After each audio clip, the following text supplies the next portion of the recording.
the phone. Yeah, you see his contact right there? You want to talk to him? You want to talk to him? By the way, where's your cameras? He's in the dugout right now. So dumb. We need to make some phone calls real So quick. dumb. And by the way, but the team really suffered without him. They've only been really good since he left. Yeah, it's weird. Sometimes when you get that weight off your shoulder, things get better. We spent so much time gambling. Funny. You couldn't pay attention to coaching. Coach, we need a lineup for the day. Hold on. I had a bet on Tiddlywinks real quick. Let me check my FanDuel before I get to you. Give me a second. All right. We appreciate you folks hanging out. Tyler Head, David Dare, Terry Ford, halftime show here on the game. Obviously a busy weekend around here for sports. Starting off, we'll start with the good. Well, there's two good, and then there's baseball. Yeah. I mean, the good. I mean, men's basketball had a good weekend, even though they didn't play. Starting to put some things together. We talked about that at the end of the last hour, that, on paper, what you're getting seems to fit what you need. And I think it's sort of like, especially one of those that you got, there was heavy competition, so that tells you... One of the best in his league. Look, no offense. It took more than, I really like 5 points. You guys are really nice, and you hold the door for me. It's a little cash there. And that's something that I mentioned to Jack a little bit earlier. A lot of the guys that Carolina gets in the portal in Paris' tenure are former guys from Men's State that went elsewhere. Hey, let's come back home. Well, yeah, there's a lot of talent in the state, but that's not always going to be your best recruiting pathway. And you have a guy from North Dakota and France that you've gotten so far. That's not exactly South Carolina. So they're already taking a different approach, it seems like. You have to. I mean, we said this. Remember, Shane Beamer had his 5 and 7 and then bounced back last year. Remember, Shane, that whole offseason, I mean, he looked at everything. He flipped the entire program upside down. He's like, why are we 5 and 7? What the hell's going on? I mean, he moved coaches around. He sent one coach packing, moved another coach to another position group. And then he left, and you added a guy. That guy left. You brought another guy. I mean, you looked Hired at 12 wide receiver coaches. Exactly, and 11 didn't stay. And it's just the idea. I mean, he even went and looked at the strength and nutritioning. I mean, Shane flipped everything upside down. We're not doing that again. I'm hoping that's what Lamont's doing. Lamont went, hey, thought I had this thing figured out. Obviously, I didn't. What did I do wrong? What did we do wrong? What can we control? What can we do better? And again, it's only on paper, but you like it so far. You like it so far. Yeah. I mean, God, it's got to be bothering him to no end that he's looking at two of the teams in the men's Final Four saying, we had these two teams beat. We could have beaten both those teams. And now they're obviously one of them's going to go play for a national championship coming up next Monday. So it's like, man, we're not far off, but we got to get this right. Yeah, you just weren't good enough, and that's what happened to you last year in these games. You just weren't good enough before it's all said and done. You can if all day long and make excuses and make yourself feel better, but at the end of the day, you just didn't get it done. And so, with the Kid Eagle staff, he had a lot of suitors. Yep. And he dropped a 40 burger on Bama. Dropped a 40 burger, put up 51 points in their quarterfinal game in the conference tournament. He's top 5 in their league in scoring and 3 points. Yeah, he's a dude, man. He can hit a 3. He's like 6'8", 6'9". You got a player, and again, you got to adjust to the SEC and all that stuff. But you got a guy that has made buckets. Yeah. And what'd you need last year? A bucket maker. A bucket right? maker. Well, there you go. Well, you got yourself a bucket maker, and again, the big tall kid from France 2 years ago was better than he was last year. You know how to pronounce his name? I'm going to try it really quick. Go for it. Because I was wrong. I said it wrong. I'm going to try this. Wes had to correct me. I know it's probably not what it looks like. I'm going to go Essendoko. Well, I was talking about the first name. Oh. Well, it's not going to be Christ. I thought it was. What about Christ? It's Christ. See, that was the one name I was like, I'm not going to need a phonetic for this one. That's pretty clear and to the point. No, it's Christ. So you nailed Essendoko. I got the last name, and they're like, no, the first name is Christ. I'm like, oh, well, I thought I had that one down. Don't you hate when you do that? You go, man, I got this one. It's the 60-letter last name with no I was vowels. Like, well, that's the one I'm going to have to find somebody saying it to get it right. You're like, first name, I got that. Yeah, apparently not. Don't have to look that up. I'm good. And all of a sudden you go, oops. I always hate that. It's always something like that, too, where it's written away where something's said like a million times that way. Yes. But it's not said that way once. Exactly. All right, the women, obviously, the number one fun story around these parts. Look, it hadn't been easy. The Indiana game, yeah, you kind of had a double-digit lead, and it never felt like Indiana was really going to get you. But that game wasn't easy. That was a grinder. Maryland, surprisingly, was a grinder. Instead of Maryland coming out wanting to run and gun and shoot threes and see how many points they could score, that thing was also a slog. And you survived that one barely. And then Duke started off really well. And then I don't know if you went, hey, we got this. And then all of a sudden you couldn't get your foot back on the gas, and then you found yourself almost eliminated, but you found a way. I mean, Duke dominated from, 5 minutes before halftime, so about 5 minutes to go in the game. Like, that was their game. But at the very end of it, you made the plays that you needed to win the whole thing. And look, South Carolina basically beat Duke playing Duke's game. And they just did. After they got off that really good start where they have a 9-point lead, then all of a sudden it became the kind of game that Carol Lawson wanted. And South Carolina couldn't get out of it. They were like stuck in that car with the doors locked, right? And you couldn't get out. Yeah. We've all been there. And so you guys just got to fight and you got to grind. And this is where culture comes in, Tyler, I really believe. And everybody always makes goo-goo faces when you say culture. But when you're a winner, and you've been winning and your culture is about winning and finding ways to win, that's what you do. And that's what South Carolina did Sunday. It wasn't pretty.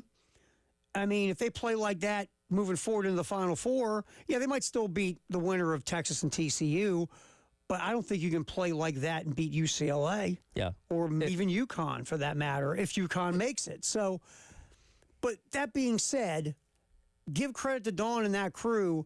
For the last two games, they just found a way. Whether it was Malaysia Fawali saying, just give me the ball and I'll go beat Maryland, or was it Dawn going, I want to trust my leaders and my veterans, and it ain't going to be pretty, but we're going to go out here and just find a way to have more points than Duke. It feels like, it doesn't feel like, every single game, it's a different story of a different player. It's Joyce Edwards, it's Malaysia Fawali, it's Chloe Kitts, it's Nia Fagan, it's Bree Hall, and that just speaks to the depth of what they've built here, where, again, you can go out there and not play a perfect game, but find ways to win with different players stepping up at different times. And, yeah, you're going to have to play really darn good these next two games, whether it's Texas or TCU or UConn or, UCLA or Southern Cal or whoever it may be, because those teams are going to challenge you, as these past three teams have. Yeah, I mean, and that's the thing. I won't lie. I looked at South Carolina as having a nice bracket, a nice trip to the Final Four. Mm-hmm. I just didn't think any of these teams, their strengths were going to, go and find those weaknesses that this Gamecock club has.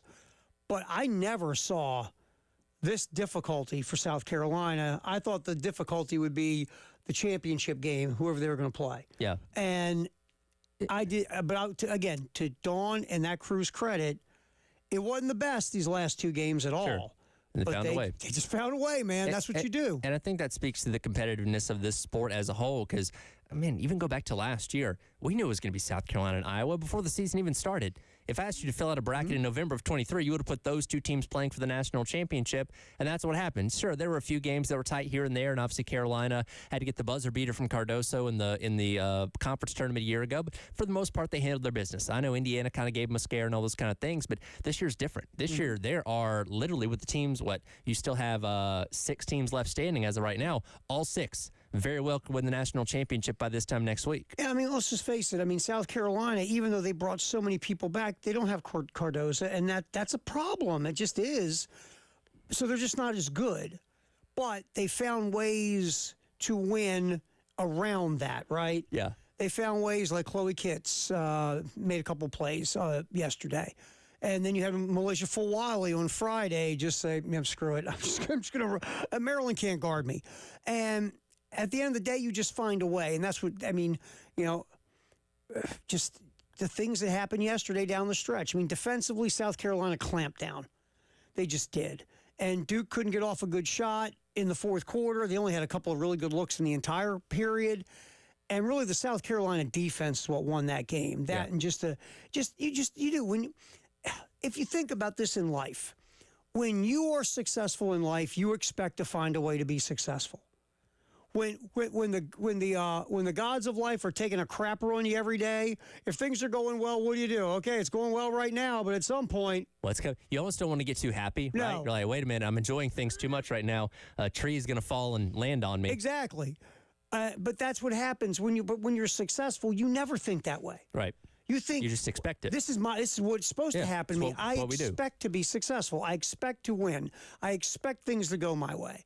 And you saw that the last 2 games. South Carolina's just like, look, we expect to figure out a way to win this game. Yep. How are we going to win? We got zero clue, but we're going to find a way to win. And like you said, you saw what Dawn did Friday. Malaysia Fulwiley was front and center against Maryland at the end. Yesterday, where's Malaysia Fulwiley cheering? Yeah, she had 5 points. Yeah. And Dawn has really, you got to coach them up at this point. Okay, what's working, what's not working? Okay, I'm going to rely on my veterans. I'm going to, Hall's going to be in the game. Johnson's going to be in the game. We're going to go with the folks that we've had here for a long time that I trust in these moments. Not that she doesn't trust Johnson or Fulwiley because they've helped as well, but there are times they're younger. Yeah. And look, Malaysia Fulwiley, man, there is so much talent there. It's sick. But every now and then, she is not this year. There's a reason she's still coming off the bench. Yes. Every now and then this year, Dawn just, whether it's obvious to you and me, right, saying, her shot selection is not very good today. She's a little loose with the rock. She's turning it over. She's rushing things, whatever. Sometimes it's just Dawn looks at the way the game is going, the flow is going, and she'll think, you know what? Even though Malaysia Fulwiley talent-wise is probably the best player on this team, right now, having her in the game is not what I think is the best course of action for us to get a W. Yep. And it's just Dawn. You watch the Maryland game and you watch the Duke game, and you see how it was coached, and you see the different ways Dawn went around about this. It was pretty good. Yep. Really was. All right, we'll talk more about the women coming back. We'll get a women's basketball report, kind of break down some numbers for you, sponsored by Lexington Discount Homes. Also, we will jump into the 3 games at Founders versus Tennessee. Another rough weekend for Coach Maneri and the crew. We got that coming back as well on the halftime show. David Ayre steering the ship. Tyler Head, Terry Ford. We're rolling until 3 on the game.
Again, get back to the women's victory over Duke in the Elite Eight in Birmingham yesterday. Elijah Campbell made it back. That's another bet In one I lost. piece, I think. I mean, come on. I mean, stay in tropical, luxurious Birmingham or come back here. Yeah. How much trouble can you get in Birmingham, I wonder? Oh, you can find trouble anywhere. Man. That's true. That's true. I mean, I've heard you can find trouble anywhere. So, you can find stuff in Birmingham. I guess Dollar Generals are open until midnight in Birmingham. No. Whoa. Well, there you go. Well, Hey, by the way, you know what my dad always said to me? Boy, ain't nothing good coming out of being at a Dollar General around midnight. that's true. Yeah, I try. My cutoff's like 9 o'clock. I live across the street from one. I usually won't go there past I'm going to tell you what, would you go into a Dollar General at 11 o'clock at night in Birmingham? No, I would not. No. That would be a no. They have Dollar Generals in Spokane? Seattle? Oh, Yeah. I lived in Seattle. I didn't do Spokane. Okay. They didn't have a Dollar General in Because that was your Seattle. option. You either go to Birmingham or Spokane. I feel like Birmingham would be more fun. Also, closer drive. Yeah, I mean, I went to Spokane once. When I first went to Seattle, I wanted to drive across country, so I drove cross country. And the way I went was you had to go Spokane, then you go across the state of Washington and Okay. go Seattle, which I didn't do again because that's the trip to hell. Oh, that sounds awful. Because everything east of Seattle is totally different than Seattle. Right. The rest of that state is like North Dakota. Okay. Because it's like, you got all the mountains and it's cold and it's snow and it's, but Seattle's fantastic because it's got the Cascades and then you got the water. Right. So you got a whole different climate than the rest of the state. It's really cool. Interesting. But yeah, I went to Spokane because I wanted to go hang out with John Stockton, go see Mark Few. Yeah. Spokane was nice. It was solid. They have but they don't think they have Dollar Generals. No. Well, They have Starbucks. yeah. That's true. Yeah, they just have Starbucks everywhere. That's all they have is Starbucks everywhere. So Birmingham, Duke, South Carolina, and again, this game was so, and you hit it that Duke just kind of took this game over midway through the second quarter and just grabbed it until late in the fourth quarter, and South Carolina was just counterpunching. Duke won the second quarter 12-10, and the third quarter to 20-12, and Gamecocks found themselves in a deficit. And then that 10-0 run that spanned the end of the third quarter into the fourth quarter got the lead back. But this thing just yo-yoed back and forth. And if you look at these numbers, if you're South Carolina, you had 16 turnovers. You missed 7 free throws. You only took 6 threes, or is it 8 threes and made 3. You were only 19 of 44 overall from the floor, shooting 43%. Which means you weren't even super efficient inside 3. And you walked away with a win. Well, most importantly, in the second half, you were 43 and you shot 43.5% from the field. You made 8 of 12 free throws, including those 2 clutch ones by Chloe there at the very end, and only turned the ball over 6 times while forcing 10 turnovers. So when it really came down to it, they were making plays. Well, that defense again. And a lot of the turnovers were pressure, defensive pressure. Yeah. And Duke went through a spot there in the fourth quarter where they were passing the ball more to South Carolina than they were Duke. Blue Devils in the game had 19 turnovers. They went 7 of 13 from the line, 5 of 70 from 3, only shot 31%, almost 32% from the floor. Again, South Carolina, the defensive pressure. And look, Duke had open shots and missed it. It's not like South Carolina had their hand in the face of a Blue Devil in every shot. But Duke missed their share of open looks, but also the pressure South Carolina put on, especially in the fourth quarter, on the defensive end of the court, shook Duke out of their rhythm. They weren't running their offense efficiently. They were turning the ball over. You turned the vice on, Tyler, in the fourth quarter. Yep. And you pulled yourself out of W with a 16-8 advantage in that final frame. So 54-50. Chloe Kitts had 14. Got to the line 10 times, 7 of 10 from the line. That's where she really made most of her hay. Besides that, Sanaya Fagan was ridiculous. Again, it's so funny. All we've heard about was how much talent she's had for years. Sure. And she really got an opportunity with Ashlyn Watkins getting hurt. Sanaya Fagan got to show you that talent.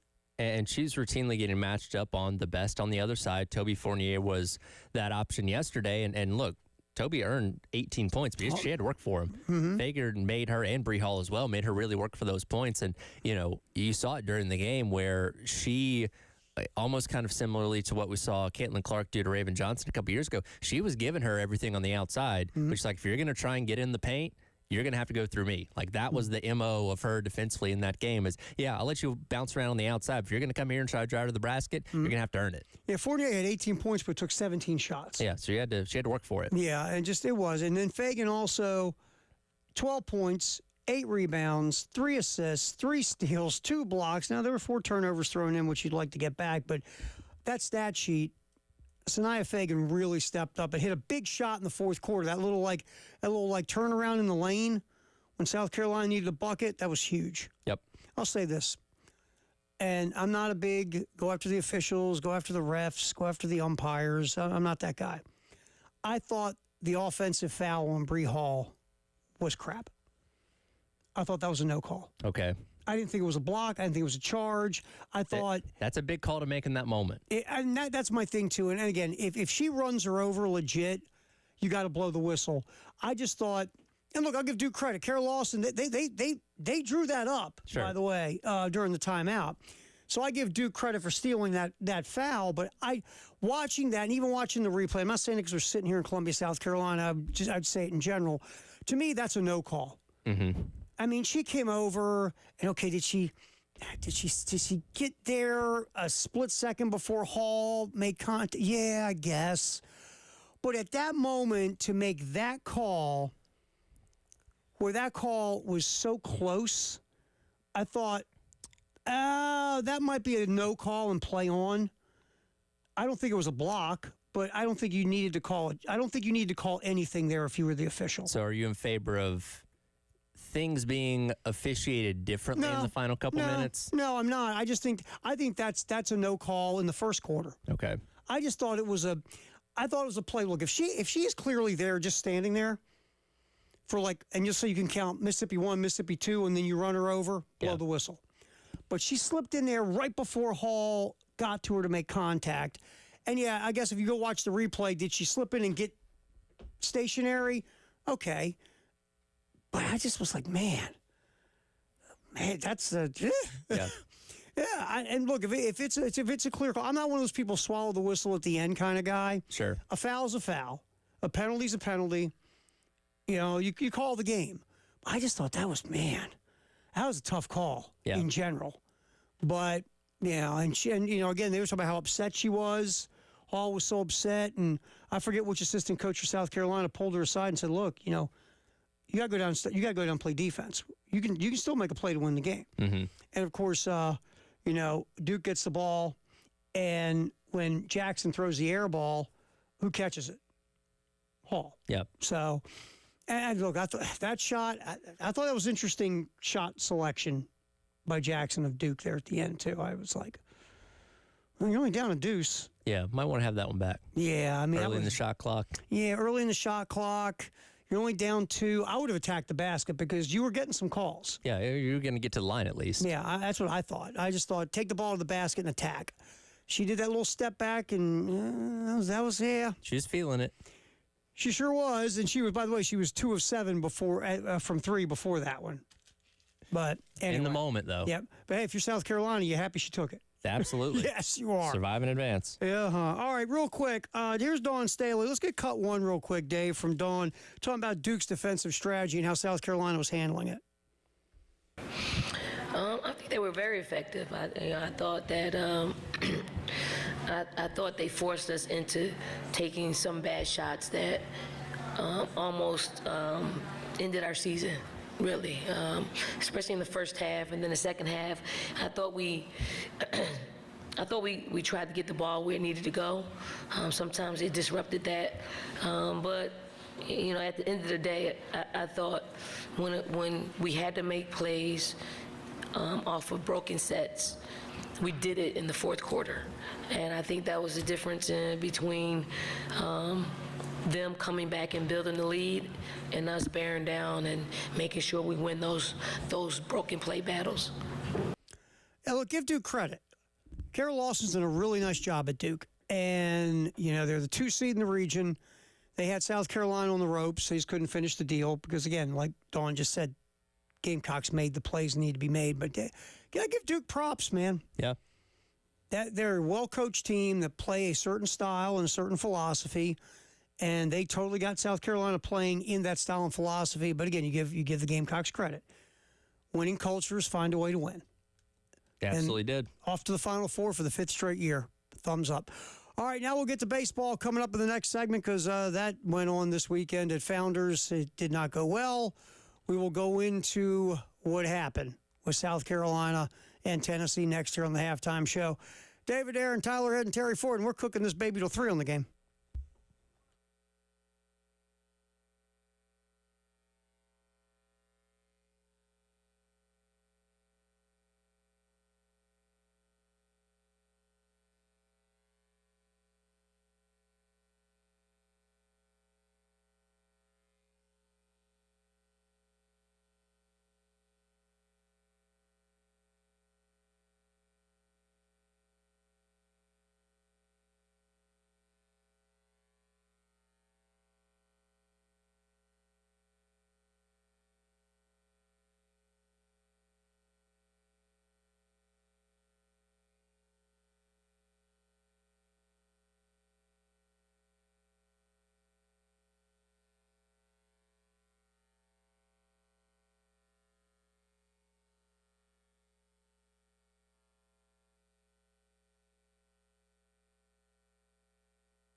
Just in case you just woke up, get you caught up with some of the stuff going on in the world of sports. First of all, you knew this one because if you hung out all weekend and paid attention to Gamecock baseball, another tough weekend. Swept by number 1 ranked Tennessee. Losing the opener 11-7. Got behind big, scored some runs later. Had the second game won, couldn't hold the lead, just like against Oklahoma. And then in the third game, you left runners all over the bases and could only score 2 runs, and you lose. It's so similar to the conversations we were having about men's basketball. Because, like, if they were getting beat by 40 points a game, it's like, okay, they're just not good enough, whatever. But when you're in games, again, I mentioned Auburn and Florida, you had those games won. And you lost them at the very end for whatever one reason or the other. And it's kind of the same thing with Gamecock baseball. It's like you're in these games. You're, going into the bottom of the 8th inning, with 1-run difference with Clemson and something goes awry. Or, you just make this mistake here or there, and that's the difference between beating Tennessee or losing by 3 or 4 runs. And unfortunately, we're sitting here 3 weeks in a conference play, and you're 1-8 and 1-12 against ranked teams. There's just clearly this line that they're not able to get over. Yeah, I mean, and every mistake they make, the other team takes advantage. Yeah. Well, that's what happens when you play good teams is you give them an inch, they're going to take it a mile. I mean, Carry-On kicks that ball in game 1. What happens? That ball hit right at him. How huge would that have been? And again, one play going differently, butterfly effect, who knows how the rest of the game goes, but you take those 5 runs off the board, you win. Yeah. So you have that deal, and McCoy gives up a bunch of unearned runs, but again, the other part of it is, again, like you said, once the car starts going down the mountain with no brakes, it just takes out everything, right? Yeah. So then McCoy can't get himself out of the mess that Carry-On helped put him in. And as a pitcher, you're also not thinking, these aren't my runs. You're just like, oh, my God, this is all going wrong, and I'm the one in command here. So it's a mental thing, too. Yeah, you got to – the best pitchers, and McCoy's young. He's got a lot of talent. The best pitchers take a little walk behind the mound, grab the rosin, breathe, and say, okay, I got to go limit the damage and pick up my teammates. Yeah. And, McCoy hopefully one day will get there. He wasn't there in game 1 on Friday. It was once that thing went out of control, McCoy couldn't steer it back in. Then you got the lead multiple times in game 2. And again, a guy in Stone who was really good for you in the pen, then he went in the rotation, he came back in the pen. And look, Coach Maneri, I understand this. Well, besides a couple of pitches, that's not the way this works. You threw the pitches. You can't take them away. You got to live with the consequences. That's like you and I always joking. Well, if you take away all the runs the other team scored, we win. Yeah. Well, if I didn't get all those answers wrong, I would have got an A. Exactly. Yeah. So, you can't take it back. And Stone made 2 pitches that left the yard, and you lose. And then game 3, bases loaded, nobody out. You get runners all over the bags in the game where you leave 11 runners on total, and you can't cash in runs. And then you take a step back and say, yeah, you out-hit Tennessee, but you out-hit them with singles, and they're pounding you with doubles and homers. They don't award wins for most hits. No, and this is the thing. Look at the teams that are really good on offense. This is not brain surgery. All those teams have similar approaches at the plate for the most part. Yep. They're up there, and their goal is damage. And that's what they're looking to do. Yeah, I mean, they're not going to turn down a single, but they're up there looking for extra base hits. Sure. That's what they want. They are looking to gap you, to hit a home run. They are looking to go up there and hit the ball a long way in some way, shape, or form.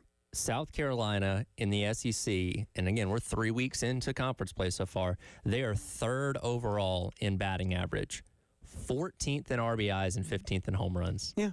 There you go. I bet you right now, and you have it right in front of you, they're near the bottom in slugging percentage. Let me check. Probably so. It's a team, besides a couple of guys, that will not consistently hit for power. And that's a thing. It just is. Look, you got to be able to mash in this league. I mean, look at Arkansas. Arkansas couldn't hit last year. What'd they do? They went in the portal. Now they can hit. Tennessee, that's an offensive machine in the last so many years. Believe they are 15th in slugging. Yeah, I mean, Only Vanderbilt's behind him. so we talk about this all the time. There's an old school thought process about batting average. And yeah, do you have a good batting average? Sure you do. But what's even more important is your on base percentage and slugging percentage. How many guys are you getting on base? And slugging percentage says what's your effect in the game with extra base hits. Mm-hmm. Slugging percentage, typically those are the teams that are scoring the most runs that have the highest slugging percentages. It just is. Yeah. Singles are nice, but already, okay, we got 4 singles together and we scored a run or two. Yeah, we hit a 3-run homer. Yeah. Look at that first game, Tennessee. The second game. I think all of Tennessee's runs were on home runs Yes. in game 2. Believe so. That's right. I mean, South Carolina, I think, had 1 run off a homer in game 2. I'm not saying that you just swing for the fences. I'm not saying that. But what I'm saying is you got to have guys in your order that can do damage. Yes, perfect world is the top guys in your order get on base, right? And then you got the guys that follow them who bring them in. And the bottom of the order is productive enough to where you can't pitch around the middle of the order. Yeah. Make sense? Yes. And that's really what you're looking for in a lineup. But you have got to be able to send guys to the plate who can make pitchers pay and pay dearly. And South Carolina's got a couple, but they don't have as many as these other squads do, and you're seeing it close up. Well, and again, you compared yourself to the best of the best this weekend. Tennessee's good at everything. Mm-hmm. And yeah, there's credit, and Mainieri said it after the game. He's proud of the fight they had in the first 2 games. Mm-hmm. It wasn't there on Sunday, and now it's that running out of gas or lack of belief. I don't know, but again, you're showing you're not that far off. Mm-hmm. You just got to get to that next level. Well, you think about Sunday. Yes, everything, go 1-0 today. Let's go 1-0 today. Let's go 1-0 today. You know that, inspirational stuff that we hear today. Of course. Just got to go 1-0, baby. Go 1-0. Win the day, right? Yeah. And all that stuff. But be those players for a minute. And this is not an excuse, but it's just like reality sometimes. You're 1-7 in the league, right? Yeah. You just blew another game you could have won, right? Yep. And now you got to charge off to the ballpark on Sunday. Yeah. And look, we've all been on bad teams. There's the one guy in the locker room that's not afraid to say, guys, we suck. Mm-hmm. And then that kind of stuff starts to set in. You're like, they really do suck. Lost Well, another one, they got do swept suck. again. And again, then it just infects your entire team. Yeah. And I remember I had a buddy of mine I worked with, and he was a former GM in professional sports. And he said to me, he goes, you know what, man? The toughest thing to do is to get the stink of losing out of your clubhouse or locker room once it gets in. Oh, yeah. It is the toughest thing to do. For some reason, once it gets in there, you got to scrub the walls. You got to give it a colonic. You got to disinfect it. You got to put burn on some sage. Yeah, exactly. That's what you have to do. Maybe that's what needs to happen here. Yeah. Got to get a one-armed witch doctor to Yes. give you a potion. It is just it's tough, man. And the last thing you want in that locker room, that clubhouse, is for that what you just said to start. Because the second you face adversity in games after that, it's like, oh, here we go again. That's what you're going to say. Okay, what's going to happen now? Yeah. Or when it does happen, you go like this. Yeah, we All right. figured. Okay, we're going to give up That's 5 us. runs in this inning, and we're going to lose. Again, you don't try and be that way, No. but mentally it happens. Yeah, human nature. It's the opposite of what we said about South Carolina women's basketball.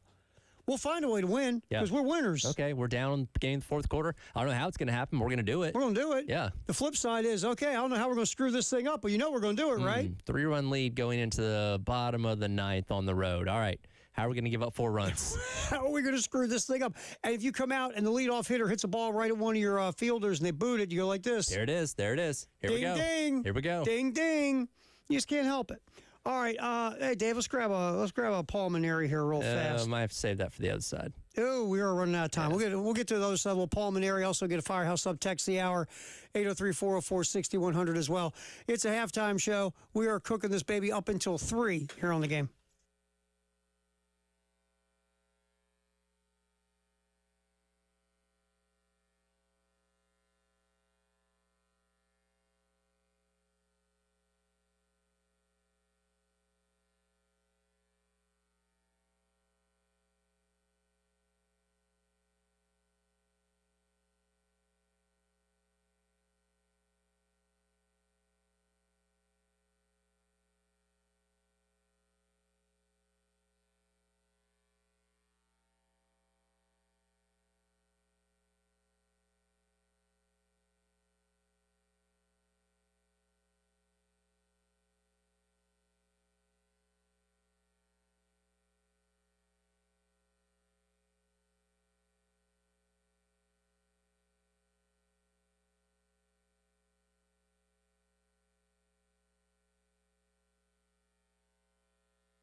We'll get to our Firehouse Subtext of the Hour here in just a second. Here on the Halftime Show. Terry Ford, Tyler Head, David Dare, as we go till 3 here on the game. Couple things. We're still rolling the Palmetto Citizens Federal Credit Union Grand Slam giveaway. South Carolina's hit 2 Grand Slams this year. So we have given away cash twice. Starting to pile up again. 2733. Let's see. We're at 350 now, I think. Yeah, it's not like they haven't had opportunities, namely on over the weekend as well. Just can't cash them in. Can't cash them in. Nope. So up to 350 is where we're at. Palmetto Citizens Federal Credit Union Grand Slam giveaway. Basically, you just go to the website, 1075thegame.com. You see the contest. You click on that baby, and you just fill out the info and hit submit. And if Gamecock does hit a Grand Slam, we'll do the drawing on the early game the next day at 7:30, and you might win some bucks. Very simple. We appreciate our buds at Palmetto Citizens Federal Credit Union for jumping in again this year with the Grand Slam giveaway. What do you got there on the old text line? Donnie says, Edwards was abused by Duke. She needs to sit the bench unless someone's in foul trouble. She has struggled these past 3 games, averaging only about 5 points after that explosion against Tennessee Tech. I mean, obviously, it's good that you have a lot of talent and a deep enough roster where you don't have to rely on her. But I think she's learning what the NCAA women's tournament's all about. Yeah, and look, she's a freshman. Yeah. You know, I mean... Which that shows you how high of a standard she's getting held to. Oh, absolutely. Absolutely. But she's played... I mean, there have been moments this year she's been excellent. Sure. But also, she's struggled a bit Leading because, again, scorer. she's a freshman. Yeah. Yeah, I mean, and, you know, Dawn... You recognize the fact that, you know, she's struggling, and you're just going to keep Fagan in there along with Kitts, and this is who you're rolling with. And you give Edwards, obviously, her opportunities, but if it's still deer in the headlights and still struggling, then you go to your veterans. And that's kind of what happened yesterday. Dawn trusted the players that have been there for a long time with her and rode those players back to the Final Four. This is one of those things, and again, we're talking way down the road here, but when she's getting into her second and third tournaments, talking about the experience of what she had against Duke, Maryland, Indiana, saying how much she learned from that and that made her a better player going forward, because, again, she's probably drinking out of a fire hose at this point in time. Oh, yeah, absolutely. I got a quick one here, too, that I got emailed to me. We'll share. Someone said we're talking about having a good approach at the plate in baseball. And this email said it's not about an approach, it's about talent. Obviously, this person's never played the game of baseball. Yeah, you can, I don't want to say approach can make up for talent, but you can close the gap on what you lack from like a power standpoint with being smart and strategic at the plate. A good approach means you take your talent and maximize it. Yes. Because if you go up there without a good approach, good pitching will get you out every time. Swinging at every pitch. Yeah. Guess what? You're out. Baseball's a different game, so we appreciate the email, but obviously you never played baseball because you don't understand what the approach is. Yeah, and it's more than talent. Well, and it's not just, hey, here comes a pitch, I'm going to swing at it and try to hit. You're trying to hit it in certain places based on the situation where you need the ball to go, where your runners are at. There's so many mechanics that go on at the plate that it takes a lot of processing to get that right. Hitting is a mental game as much as a talent game. Sure. There have been a lot of talented guys who go to the plate and end up being massive failures because they don't have a good approach or they don't understand the strike zone, which is part of a good approach. Pitchers and batters are playing a chess game every single at bat. It's a chess game of pitches where it's going to be located, where the batter's trying to hit it. And again, to the casual person, somebody's throwing it, somebody's trying to hit it. But there's so much more going on there. Yeah, there is. So having a good approach at the plate makes you a successful hitter. But thank you for the email. We appreciate that. So they're emailing you now. Yeah, I'm getting emailed. It's okay. That's all right. We appreciate hearing from everybody in every way possible. All right, so we'll get to the minute. I don't have time in area again. We ran out of time. I got an interesting, Dave found an interesting little post here that we're going to get into in the 2 o'clock hour. During an appearance on SEC This Morning with Peter Burns, Lamont Paris revealed there had been some tampering going on regarding Colin Murray Boyles. Quote, there's a school in the SEC that was in the tournament that offered Colin Murray Boyles $2.5 million to play for them next year, Paris proclaimed. Now, again, if he went to the NBA draft as a first-round pick, he's going to make over $2 million. Yes. Even if he's the 30th pick overall. So that was interesting. It is interesting. We'll get into that after we do football for an hour. Then we'll get back to the story. It is a little eyebrow raiser. So we got that coming up. A football first in the 1 o'clock hour here on the Halftime Show in the Game.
Halftime show. Terry Ford and Tyler Head, David Ayer steering the ship as we run till 3 here on the game in Columbia, Florence, and Myrtle Beach. Appreciate you hanging out with us. Spring practice continues. The best news is, you know the best news right now? No news, really. That's good. That's fine. I feel like we've learned almost nothing in 2 weeks, which I Yeah, guess is a good pretty thing.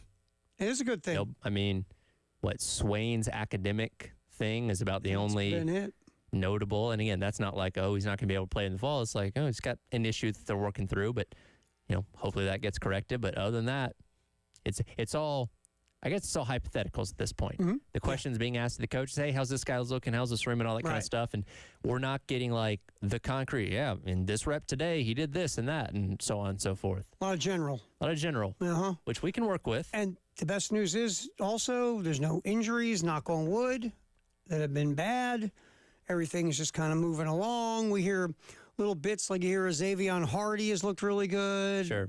The defensive tackle who came in this year from the JUCO ranks. You know, every time we get some tidbits from practice, we hear about a freshman wide receiver who had a good day or has had a good few days. We always got to take those with a grain of salt because no coach ever comes in and says, that guy looked awful. I would love for just one time to pop the whole coaching staff with some Falker Truth Serum Yeah. and just let them get in front of the microphones. So and go, how is that left tackle? God, couldn't block a 5-year-old. who the hell brought him in here? He stinks.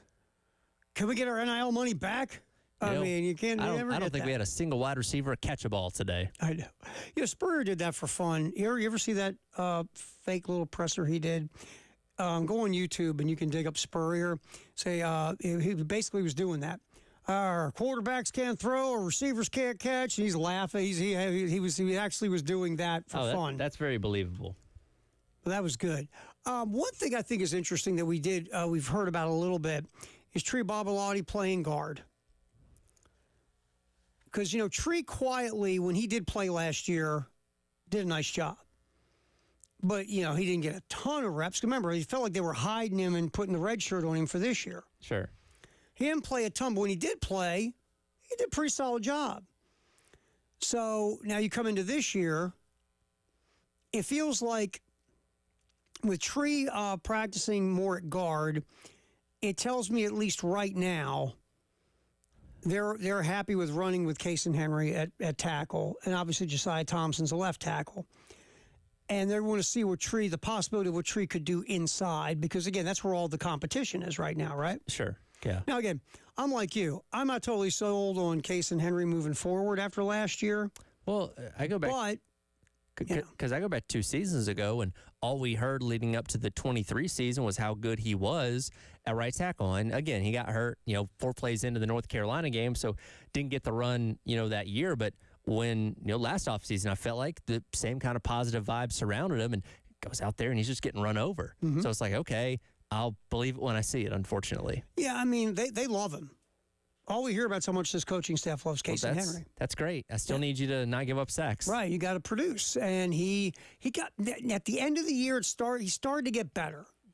But as a whole, 2024 was a struggle for Kason Henry. But here's the thing. We talked about the offensive line as a whole last year getting better. Was that them getting better, or Lenore Sellers just finding out how to make them look better? I'll be honest, a lot of that was the fact that he was a magician. Yeah. I mean, the A&M game, how many sacks could the Aggies have had if Sellers didn't evade rushers? And I remember tracking through the games in the back half of the season, because I would still, he avoided this pass rusher, but I'd still go back and look to see who gave up that pressure. And a lot of times it was still coming off of the edges. So Josiah Thompson just struggled, which we knew he was going to. We knew Josiah Thompson was going to struggle. You almost, I don't want to say it's a throwaway year, but playing the hardest position on the field at left tackle for a true freshman in the SEC is going to have its growing pains. So I feel like we were a little lighter on him because we kind of knew what the deal was. It was his first year. Kason Henry had been around for like 4 years. And that's the thing. It's like, Kason Henry has been around multiple years in the system. He's been, in the program, strength and nutritioning. He's been practicing. Even though he didn't have, would he have one more start than Josiah Thompson in his career? Yeah. He just felt like Henry should have been farther along than Josiah Thompson, and he wasn't.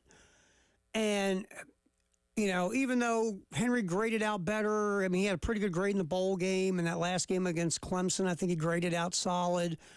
But Case and Henry struggled, and it feels like right now, look, things can change. Obviously, the moving Babalati inside to see what he can do now almost tells me that at this moment, again, things can change. Sure. At this moment, they feel good about Henry and Thompson at the tackles, and they want to see what Babalati could do inside at guard. Not to say they're not happy with the inside people, but they know Tree has a lot of ability. Yeah. So they say, well, maybe we can move him inside and see what he can do at guard, because right now we're okay with our tackles. Right. And we'll see. Boaz Stanley, it feels like he's got the inside track to be the starting center. So you got Feels a lot that of way. competition at guard, man. Yeah, you do. And again, the interior was the strength of this offensive line a year ago. Simpkins, obviously the best one there. You liked what you had out of Rashawn Lee at center. So now you're replacing all that. How's that going to go? We don't know. And again, it's great to hear that these guys are doing good, and we love this guy and love that guy. When toe meets leather against Virginia Tech, we're going to find out. Right. I mean, your three best offensive linemen last year were your center and two guards. A lot of your struggles were at tackle. Bell was inconsistent, but Bell also had some good games and good moments. Sure.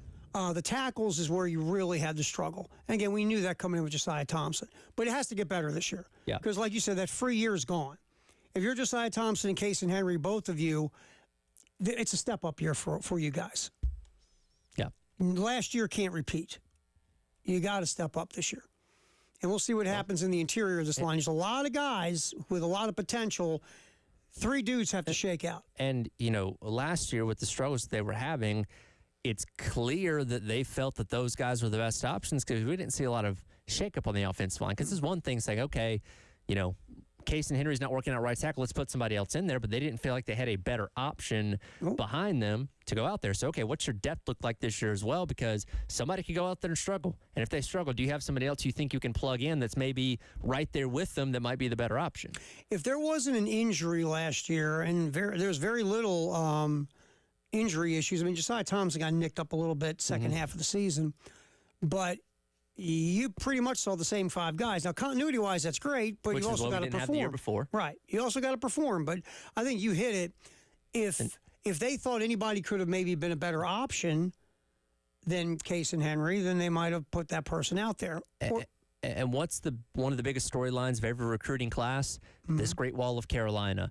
They're bringing guys in, building this, building that, getting guys out of the portal, and just supposed to be building all this depth, and we didn't see it last year. No, I mean, Marquis Anderson was hurt again last year, and it would be great to see a healthy Marquis Anderson to see what you have, right? Yeah. Ball and Tree were going to their second seasons. They shouldn't have really played in their first years, but they had no choice, right? Right. So those three guys were kind of like your depth along the offensive line. And then Parks got hurt, the tackle from Oklahoma. And at the end of the day, it just didn't seem like there was as much of an option as maybe you thought there would be. Now, this year, you got a lot of bodies again. You got Cam Pringle, who, is now supposed to be stepping up his development in year two. You got some other interesting young players, but you got to find five. Yeah. And they got to be better than they were last year. Now, last year's crew was better than the year before, to be fair. Again, low bar, but they didn't get snake bit by injuries. Right. And, I don't know if sans injuries, that means 2023s would have been anything super special, because they struggled right out of the gate. Oh, they were. Remember how bad they got punked against North Carolina? Yeah, Right. and again, you were dealing with injuries even that early on in the season. So, again, and we talk about, Coach Beamer, the last offseason just completely resetting everything and reanalyzing on why they went 5-7. Maybe you have to do that with the offensive line. Maybe you have to change your approach on everything, because clearly what you've done the past couple of years hasn't been good enough. Yeah, I mean, offensive line-wise, you have talent. You absolutely have talent. Torricelli Simpkins, who came in last year out of the portal, is going to get drafted. Yeah. Day 3, but he'll get drafted. So there was talent there. Lee was a nice veteran that you could rely on. But the offensive line in my time here has pretty much struggled for the most part. And hey, if you have a bad offensive line in the SEC, again, they won 9 games last year, but you can't consistently do that and be successful. Now, even the 8-5 team, the offensive line was up and down, Yep. And the year before that, from what I'd heard in Beamer's first year, it felt like that part of the problem, I mean, Satterfield's offense was so complicated. The offensive linemen are standing around going, I thought you were supposed to block him. No, I got the playbook right here. Come here, man. Look, I think you are supposed to block. And look, you've had great talent at quarterback these past couple of years. Rattler's in the NFL for a reason. Mm-hmm. Leonard Sellers is, on a lot of short lists for the Heisman Trophy for a reason. But if you don't block well enough for them, they can only achieve so much. Right. And, Sellers, again, saved the offensive line a lot of headache last year, the way he could move. You have a quarterback that we saw last year is prone to get nicked up. He can be out for a series. He can be out for half a game. Sit him out precautionary against Akron. The less hits on him, the better. Right. He is your most valuable piece right now because after him, you have no experience. A bunch of guys that have never started a game, with the exception of Luke Doty, who's there's a reason why he's a wide receiver now because he wasn't cutting it at quarterback. Right. So you might want to protect that guy. Yes. Number 16. It's kind of important. Football, and more football in the 1 o'clock hour here. Sponsored by Atlantic Windows and Doors. A running back coming in through the portal for South Carolina, very highly thought of by some folks in the SEC. One analyst thinks he's the second best transfer portal running back in the conference, our boy Rasul Faison. We'll get into that. Also, hey, Stanford's got a head coach. Yeah, this is starting to look a little familiar. It's interesting. We'll get into that next. As we yap nothing but football in the 1 o'clock hour on the halftime show. David Dare, Tyler Head, Terry Ford on the game.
We're talking a ton of football in the 1 o'clock hour, sponsored by Atlantic Windows and Doors. Tyler Head, Terry Ford, Dave Adair. Stanford got rid of their coach, Troy Taylor, which everything you read, duh. I mean, first of all, you're 6-18 in your 2 years. You are outwardly abusive, especially to women. Mm-hmm. And it seems like you're fostering a culture that you really don't want, especially a school like Stanford. Yeah. It's an institution of much higher learning. Yes. And not that winning would excuse it, but the fact that you're doing this and also not doing No. well as the coach doesn't help. And I'll be honest with you, even at Stanford, unless you're winning big, right? Schools like Stanford and Cal, if you're acting like a jackass and let's say you're 500, they'll still move you along. Sure. Because that's something, they just go by a different rule book than us sports goobers are used to. Absolutely. And with this guy, and if you read it, we've talked about it here, he just was very abusive. Especially, I read the part where like the woman, I guess was doing the Title IX investigation, the compliance woman. Yep. He was nasty to the compliance investigator. It's probably not helping. Doesn't help your case. So Taylor's gone. I get it. Totally understand that. And the big thing about it wasn't the firing of Taylor, because obviously it seemed like he deserved it. But what really what really made it stand out was right now Stanford has no athletic director. It was done by their football GM, Andrew Luck. And everybody's like, oh my God, is this going to be a trend? No. I think it's just a unique situation. Yeah, it was just a weird, perfect storm. You have no AD. The scandal came out. You got to move this cat along. It really falls in Andrew Luck's lap. Since you still don't have an AD, Andrew Luck's got to hire the head coach too, right? That's right. So who do you hire, Tyler? Us, old buddy, old Frank Wright. Do you think, so for those that don't remember, Frank Wright was brought in as the coach in Indianapolis in 2018, which was famously right towards the end of Andrew Luck's time. So Yep. did he sit out the entire 18 season? No, he got 1 year of luck. They went to the 1 year of luck, playoffs, that's and then right. remember the next offseason The next offseason is when is when Luck he started retired. getting hurt. Right. So again, the Colts, they had a good 2020 season, but when you lose a potential generational quarterback, it's kind of hard to recover from that. Yep. You think it's his way of saying sorry? Like, hey man, I know I kind of left you up the creek without a paddle a little bit. I'll do you a solid. You can come coach at Stanford. Give you a year and we'll pay you. Yeah. Maybe feel better. You're not doing anything right now. Because again, and Frank Wright, when he got fired from Indy in 2022, went to Carolina, and that was just a mess. They didn't even give him a full season, and there was debate on if he actually wanted Bryce Young or not. So he's had a rough go the past couple of years. And again, you're going to a Stanford place where the expectations aren't super high. Just don't be a creep and win some games. If Frank Reich, because it's only supposed to be a 1 year setup. Let's say Frank Reich goes there. Because Reich also, he bounced around college a little bit. It wasn't like he just only was a pro coach. So let's say Reich goes there, like you said, not a weirdo, not a creeper, treats everybody with respect. And let's say Stanford wins 5-6 games just for fun. Wonderful. They might say, hey, Frank, you want this permanent? And Frank might go, I kind of like this. Don't have a ton of pressure. If I get us to a bowl game, I'm doing good. It's a rare instance of a guy who spent the majority of his coaching career in the NFL to get to dip his toe into college football to see. And look, if he's successful and he likes it, yeah, I'll keep going. If it's like, I don't really like how this is structured and the NIL and all that kind of stuff, I'll go try and pursue more options in the NFL, and that's fine. Like, this is kind of a rare instance of something like this. You just said something interesting that we can throw in here. Frank Reich, coming from pro football, guess what? That's where kind of college football is going. That's true. So Frank Reich has dealt with, the free agency issues and things of that nature. Maybe, just maybe, and, I think about this. This is also kind of something that North Carolina is able to do now with Bill Belichick. But, when you're recruiting in the ACC, I know it's funny to think that Stanford's in the ACC. I know. But they moved it. The recruiting pitch, especially with a place that has such high academic standards like Stanford, is tough enough as it is. If you can maybe sway somebody by saying, hey, come play for a former NFL coach, maybe it's worth it. And I was wrong. Frank Reich never did coach in college. His entire career was in the pros, starting as a coaching intern in Indianapolis. So he spent a lot of time in Indy, went to Arizona, Chargers, Philly, then became a head coach in Indy and the head coach in Carolina, now be the interim head coach. So it's his first shot in the collegiate ranks. But the way college football is evolving into kind of the same stuff that the pros do, Frank Reich, he's comfortable with some of these things. Sure. So we'll see. I mean, he might find something he wasn't looking for and stay at Stanford for a bit and put his feet up, and then Andrew Luck can say, I paid you back. Yeah, maybe so. And again, it gives you the opportunity to figure things out in the short term. Again, here's your patch with Frank Reich, and you can go out there, and whether it's an assistant or somebody else out there, and maybe you're just going to wait and try and hire a hotshot coordinator sometime next year or whatever. At least it keeps you afloat for now. Because, again, were they in the middle of spring practice when this happened? It's got to be either started in the middle of or about to begin. You're kind of adrift right now. Okay, who's leading this thing? You now have that guy. Yeah, and because Frank Reich was laying around, he's got a ton of money in the buyout from Carolina. He wasn't doing anything. I hear Palo Alto's pretty nice year-round. Pretty cool hang. So, not a bad place to be. That's okay. I don't know if he went back to the Northeast or what, but... Yeah, I don't know if, he got a call from, UConn, if he would feel the same way. Yeah. Hey, Frank, you want to come become the Maryland head basketball coach or a head coach of Stanford football? Exactly. Yeah, we'll get to that at some point today. That's a juicy little story. Another story, Cole Kublik was talking about on his podcast ranking running backs coming into the SEC from the portal, and he put Mr. Faison at number 2. Really likes the get by South Carolina. Talking about Faison with power.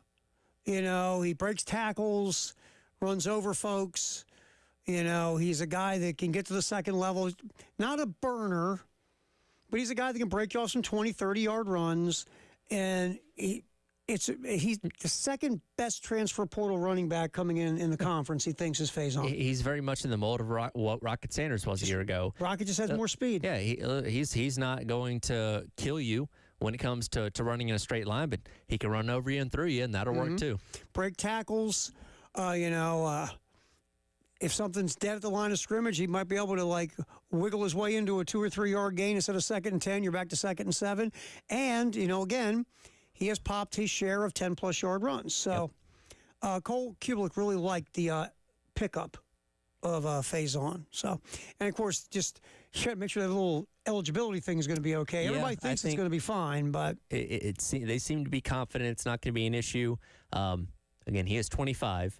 For perspective, I am 3 years older than him, and I graduated college 6 years ago. I know. For perspective, it's crazy. I mean, I don't know how much we talked about that. Look, if the JUCO players are getting a chance to use up all their eligibility on the Division I level, whatever, that's fine. That's great.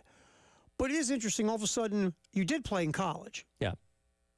It's junior college, but you did play in college. Yeah, it is. It's so murky. And when and this, we'll call it the Pavia rule because that's essentially what it is.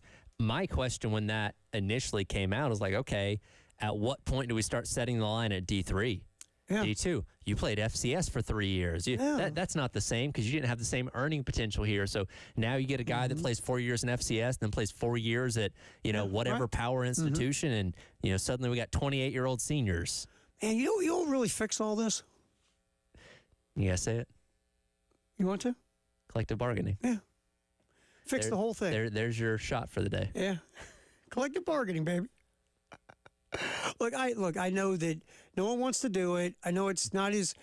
You have to find a way to present it in a correct manner because the last thing anybody wants to do is unionize everybody. I get all of it. But until you can bargain rules and regulations with all parties, because you know what? That's legal. Yeah. Then you can stay out of court and you can move forward with a system that makes sense. And you also have the discrepancy between the top and the bottom in college football in general and what might satisfy, the student athletes at ACC schools may not satisfy the ones at the SEC schools. And again, it's a lot easier. There's only a handful of couple thousand players in the NFL, if that, not even that many, 32 times 50 or whatever, 53,000 or so players. it's a lot easier to get that group and understand what everybody wants as opposed to tens of thousands of Right. players across all of college That's what I was football. getting ready to say. In the NFL, you got 32 teams. Hell, in the SEC, but in a couple of years, you'll have 32 teams. Yeah, and there's also 100 players on every Yeah, roster. I mean, it's just it's not as easy as saying just do it like the pros.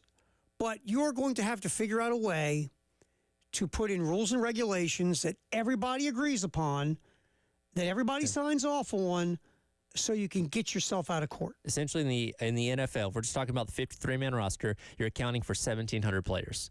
There you go. Again, it's a lot easier to speak for that. So that's still a lot of guys, but compared to again 134 institutions, 100 players, you can do the math. And then you're going to get all them to vote for something, and you got to get a majority out of all that. And yeah, I mean, it's look.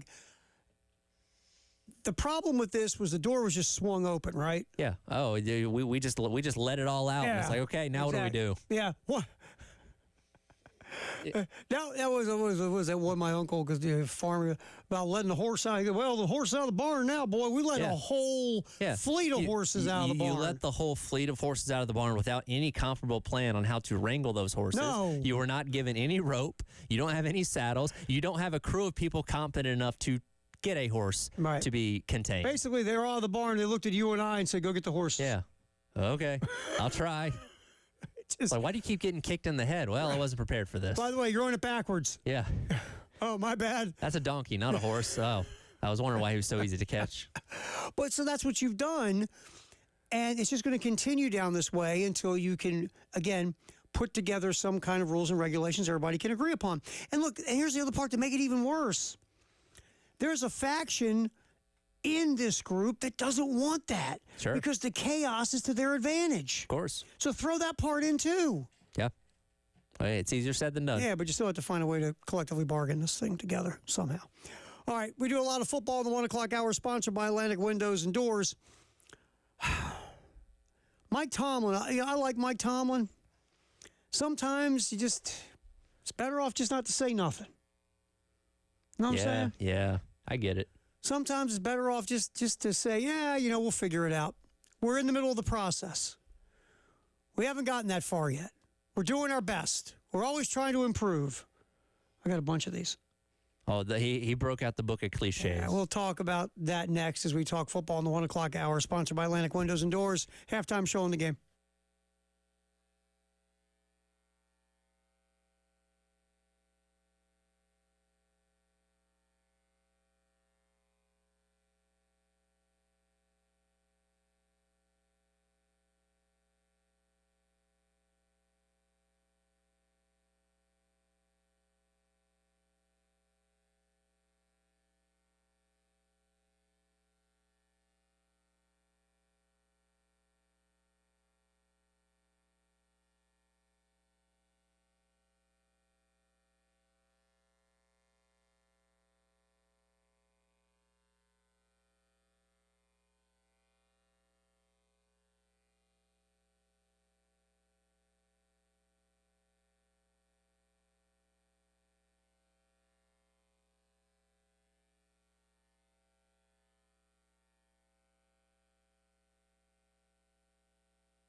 We're talking lots of football in the 1 o'clock hour, sponsored by Atlantic Windows and Doors here on the game with Tyler Head and David Dare and Terry Ford.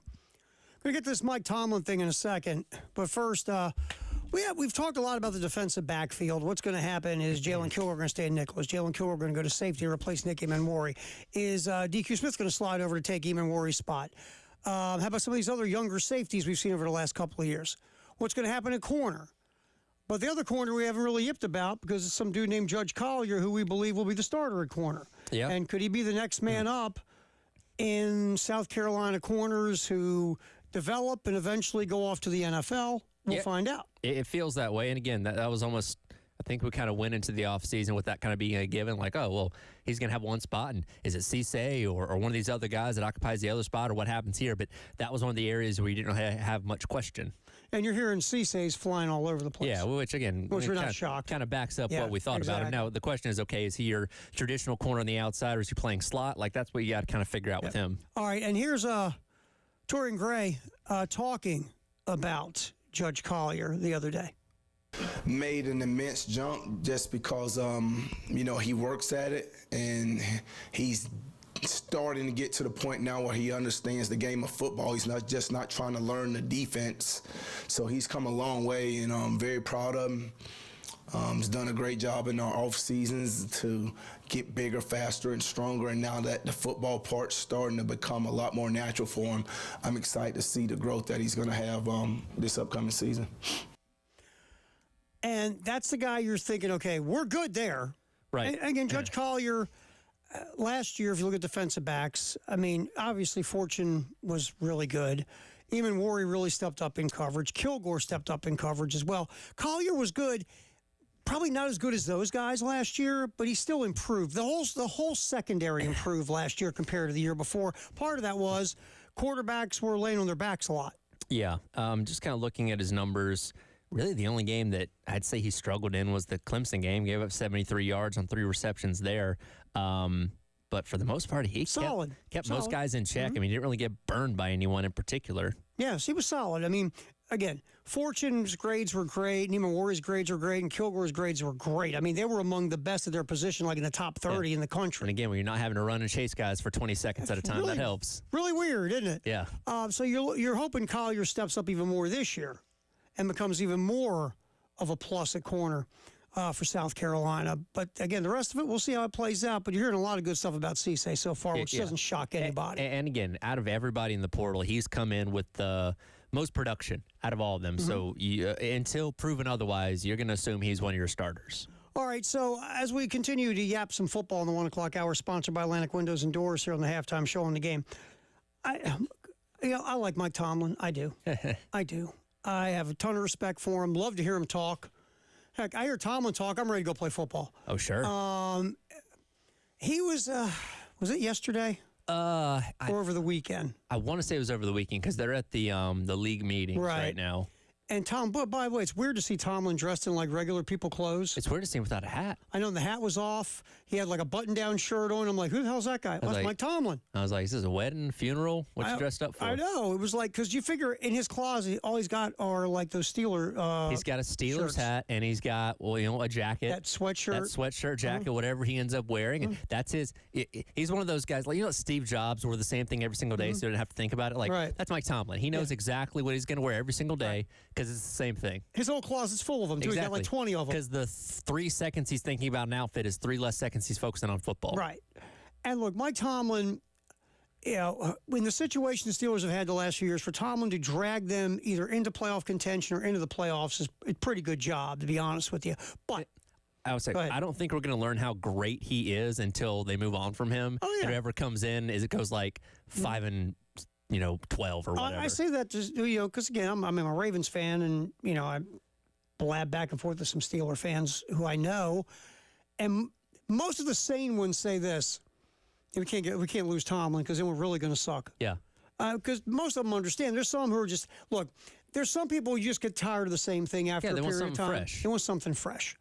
But Tomlin's a heck of a coach. And what he's done in Pittsburgh these last so many years to take a roster that does not compare to a lot of the better teams in the AFC to actually get the Steelers in the playoffs has been a heck of a coaching job. Sure.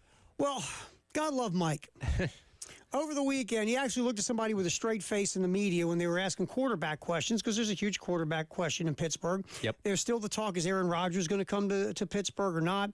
I feel like if Aaron Rodgers wanted to be a Steeler, he'd be a Steeler. Yeah, wouldn't get drug out this far. Yeah, and to me, that's an Aaron Rodgers problem. I'll be honest with you. It tells me, does Aaron Rodgers really want to win at this point in his career, or does he want to go to certain places and play? Yeah, and he's probably like, Coach, if you'll come sit with me in this dark hut, we can burn some sage and analyze each other's energy level. I'm not doing that. Come to Pittsburgh or don't. Come to Pittsburgh, play football. That's Yeah. what we do. Hey, ready? Standard's a standard. Yeah. Enough. And so, I mean, even a couple of the Steeler players, they were asked, about, Rodgers, and they were like, look, man, we're the Steelers. You want to come play for us? Great. If not, oh, well. So to me, it's more of a reflection on Rodgers. Sure. Because the Steelers really, they just need a competent quarterback. Yeah, you got talent.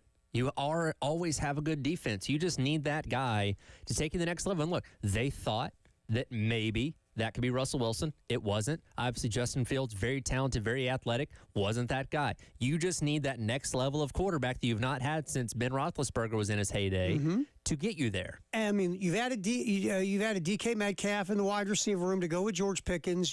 Freiermuth is a really nice tight end. The offensive line still has to be improved upon, but it's getting better. The Steelers, with Arthur Smith, are going to run the ball and do play action. So the to defense me, is always there. Yeah, I don't know why, if you're Aaron Rodgers, you don't want to go there. Sure. It seems tailor-made for you. And again, do I think they're going to go win a Super Bowl with him? No. But could they be decent and make the playoffs? Yeah. But that tells you that Aaron Rodgers isn't looking at all that. No. Rodgers wants to go somewhere where he can bring the Aaron Rodgers show, right? Yeah. And he can be on Pat McAfee and whatever he wants to. How big's your media market? Mm-hmm. How many cameras are going to be in my press conferences? Yeah. Like New York was perfect. Oh, because yeah. everybody's there. Is the biggest. It almost feels like Aaron Rodgers is saying this. Look, man, I got a ring. I'm going to be in the Hall of Fame. I just want to do my thing now, baby. Yeah. You want to be part of the show? Hop on. If not, Yeah. I'll move on. Yeah. Because nothing he could do between now and the end of his career is going to ruin his legacy. No. I think he is now all about the Aaron Rodgers experience, right? Aaron Rodgers as a Jet or a Steeler is going to be one of those funny trivia questions in 15 years. Like, hey, where did Aaron Rodgers end his career? Oh, Pittsburgh. I forgot about that. I'm going to say this, speaking of the Jets, and I can't believe I'm saying this out loud, but it's right now. We're on, March 31st, and once the season starts, they'll be the Jets again, most likely. But I like what Aaron Glenn's doing. Hasn't coached a game. He has a no-nonsense approach, which I like. They need this.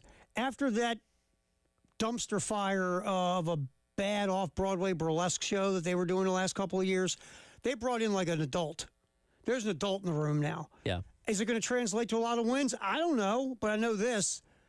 This is the right path. Yeah. Well, and in his introductory presser, he was asked about it, and Rodgers, he's like, if he wants to be part of the team, okay, but I'm not chasing him, right? And again, kind of laid his foot down, like, clearly what's been going on the past couple of years has not been working. We're going to do things differently around here. Aaron Glenn was asked at the owners' meetings about, how silent it's been with the Jets, and he goes, no, that's by design. Yeah. We're going to shut up now. Because guess what? It feels like for the past decade, every headline that comes out of the Jets is something dumb or goofy or them just looking stupid, and he's trying to control that. Yeah, and they also, I believe, have said Justin Fields is their guy. Yeah. He's a starter. No wishy-washiness. Yeah. So, he's our boom. guy. We're riding with Justin Fields. There you go. And if you're Justin Fields, look, I don't think Justin Fields is a starting quarterback in the NFL. I don't. But if you're going to bring him in to be your starter or bring him in, go all in with him for a year, right? Go all in. Yeah, and have him where he doesn't have to answer the question for the next 5 months of, are you going to be the guy? It's going to be somebody else? What's going on here? Like, no, he's the guy. We're rolling with him. If things go wrong and we need to change during the season, we'll do that. But for now, he's the guy. We're going to give him all the confidence in the world to let him know that we're riding with him. Yeah. And guess what? Aaron Glenn doesn't have to answer those questions either. Coach, quarterback, who's it going to be? It's Justin Fields. Nothing. Over and done with. So I like the tone that Aaron Glenn has started. Yeah. And again, it's been needed for a long time. This is what they needed. Again, it's not. I'm not going to say that they're going to be wonderful, but they needed someone to actually be a grown-up. Kick Woody Johnson's kids the hell out of the locker room would be a good idea, Just too. get the Jets where they're not a laughingstock anymore, because they've been that for a while. Exactly. All right, we talk a lot of football in the 1 o'clock hour, sponsored by Atlantic Windows and Doors. Our Firehouse Sub text the hour is next, 803-404-6100. Halftime show till 3 on the game.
Firehouse sub text the hour 803-404-6100. What do you got there, man? Bill says, listening all day long, haven't heard anything about the softball team. Shout out to them. Took 2 out of 3 against number 3 LSU. Beat them in a doubleheader yesterday. Yep. Got swept on Friday. Again, that's in Baton Rouge. Like, Ashley Chastain Woodard in year number 1, phenomenal job so far. Yeah. I mean, look, perfect world, this is what you want when you hire a coach for the first year, Sure. right? This is the top standard of what you hope for. This is like your blueprint of, hey, see, look how it worked. Because the softball team wasn't terrible, but it was just kind of like, I mean, I'm not going to say stuck in a rut. That's not the right word. They were either. making the tournament, but they couldn't go. They couldn't get to that far. next level, And right? again, and when you looked at the Oklahomas and the Texas of the world, it's like, oh, they're nowhere near that level. Yeah, so let's bring in someone who, I don't know, with new ideas and maybe younger with a different perspective. Maybe that can jumpstart us and get us to that next level. And Right. guess what? It's It worked. has. It's Yeah, worked great. It's been great. And So thumbs up. Yeah, I mean, phenomenal She has job. done a great job so far. And then you flip that over to the other side, then you go, well, what's wrong? What's wrong with the baseball team? yeah, Because the SEC is really good at softball too. It is in everything. yeah, it is. And look, the league is tough in all sports. We know this, and we can get back into more of this in the 2 o'clock hour. I think Benary is learning. He's brought up several times these past few weeks. This ain't the same SEC he left 4 years ago. And look, and I'll say, look, I was a prisoner to this, so I'll raise my hand. The fact that the coaching staff around Maneri are guys who have been coaching the last few years, even though Maneri hasn't, I'm like, oh, those guys will get him caught up. It's all no big deal. You get ramped up, he'll be fine. The guy knows how to get to Omaha. He's been a winner everywhere. He'll figure this out and he'll be a winner. Now, do I think it'll still happen? Yeah. But maybe I just took for granted that, and not to say I thought South Carolina was going to win the SEC. I thought they'd be a heck of a lot better than they are right now. I thought Yeah. they'd be like middle of the pack. Yeah, somewhere around Somewhere like that. 500-ish through the first couple of series. I didn't see this coming. I didn't think they were going to be a juggernaut either. Again, I thought they they'd be weren't far off from being that. Right. A couple things go differently in games, and boom, we're talking about a 4-5 record or Right. something like that. So, but maybe, just maybe, we didn't, or I didn't take into the account of just in a few years how much different this league is and how much more well-stocked it is with talent and just how the SEC spending money on everything because they want to win has affected baseball to where you have such a good league, and then Maneri walks back into this. And this past weekend, they were talking about this on broadcast yesterday because they were talking to coaches in between innings and stuff like that. Vitello came into a Tennessee program that most fan base probably didn't know they even had a baseball team. Tennessee didn't know they had a baseball team. Exactly. The state. And but between obviously his coaching job, but the resources he's gotten directed towards that and the talent they've brought in, they've taken it to another level. So yeah, what was winning in the SEC 4 or 5 years ago, that's maybe at best mid-pack right now. Yeah, and so the adjustment has to be made by Paul Maneri that, okay, maybe some of the ways that I did things before, I now have to evolve and change and do some things different because this game in 3 years has taken quite a turn. And the unfortunate thing, and he brought this up too, is in MLB, you can't trade. Right. Like, okay, let me go get this guy, find this guy. You have what you have for the next 2 months. And then, like basketball, you got to go out there and find guys in the offseason. I'll say this. I said this about Lamont Paris after year one. How much did you learn from year one? Yeah. How much did you learn from being in the SEC and going through those battles for an entire year? You walked away saying, okay, I got to do this better. I got to do this worse. I got to do this different. Okay, I can do what I did with that. But what did you, when you broke it all down, did you say, okay, now I got my game plan? Yeah. I had to go through a year of it and get smacked around. Now, what's my attack? Yep. And I think that's why it's so interesting with the basketball. And we'll get more into basketball next hour because there's an interesting story about Colin Murray Boyles. But it's the idea once you get into it and you're in that first year, what do you learn going into that second year? Because you really want to make that jump. You want to make your program more of what needs to be done today to be successful. Well, again, we talked about it. He's not here forever. No. Short time. He's not here for 5 years. All right, what's trending at 2 next on the halftime show in the game?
Halftime show, 2 o'clock hour.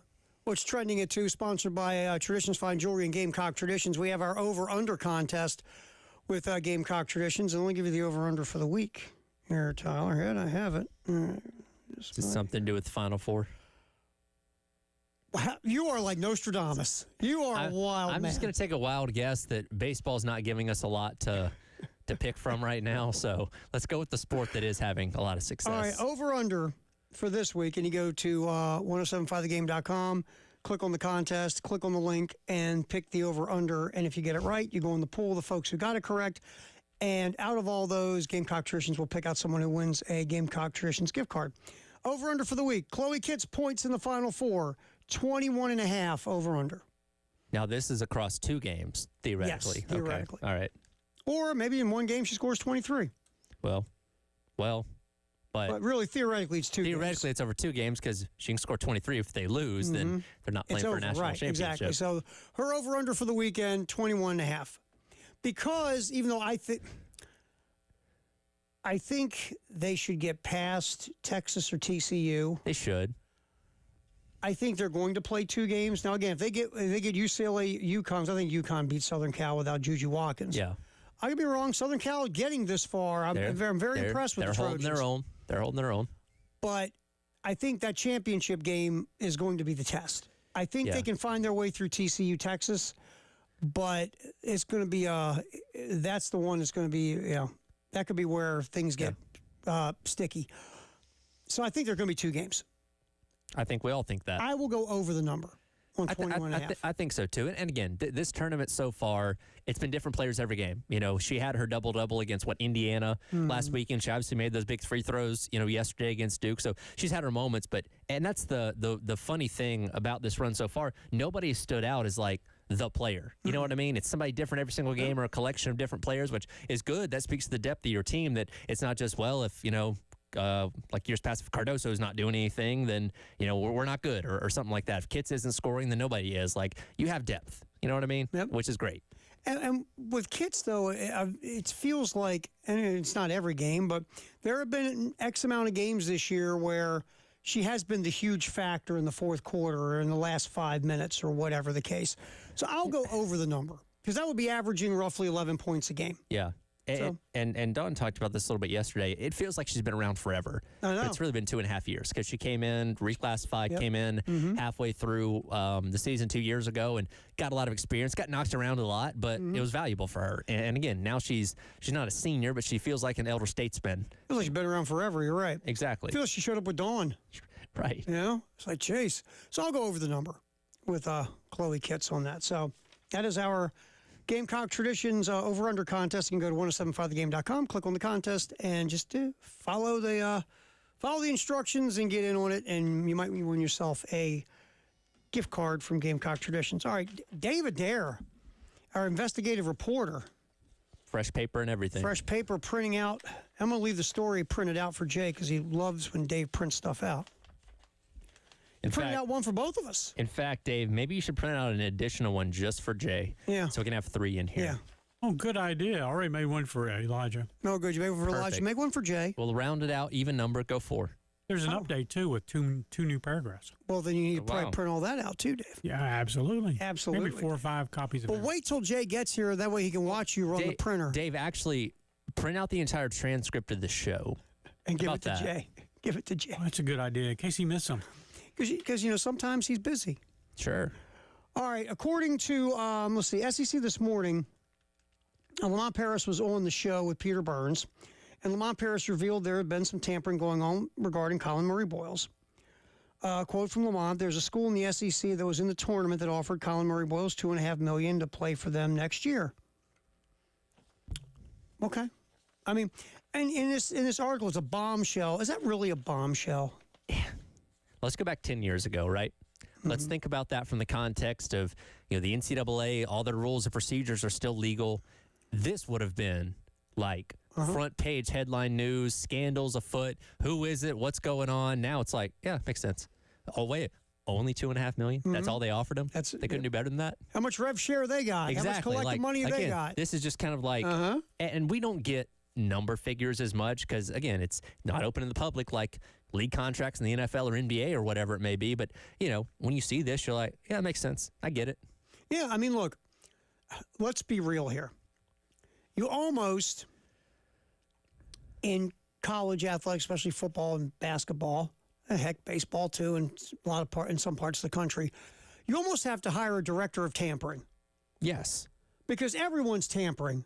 Everyone's got their back channels going, and everybody's got their on the down low. Just don't do anything dumb and text anybody something. That's all. We all have to blissfully pretend that it's not happening when we know it's happening. It's happening.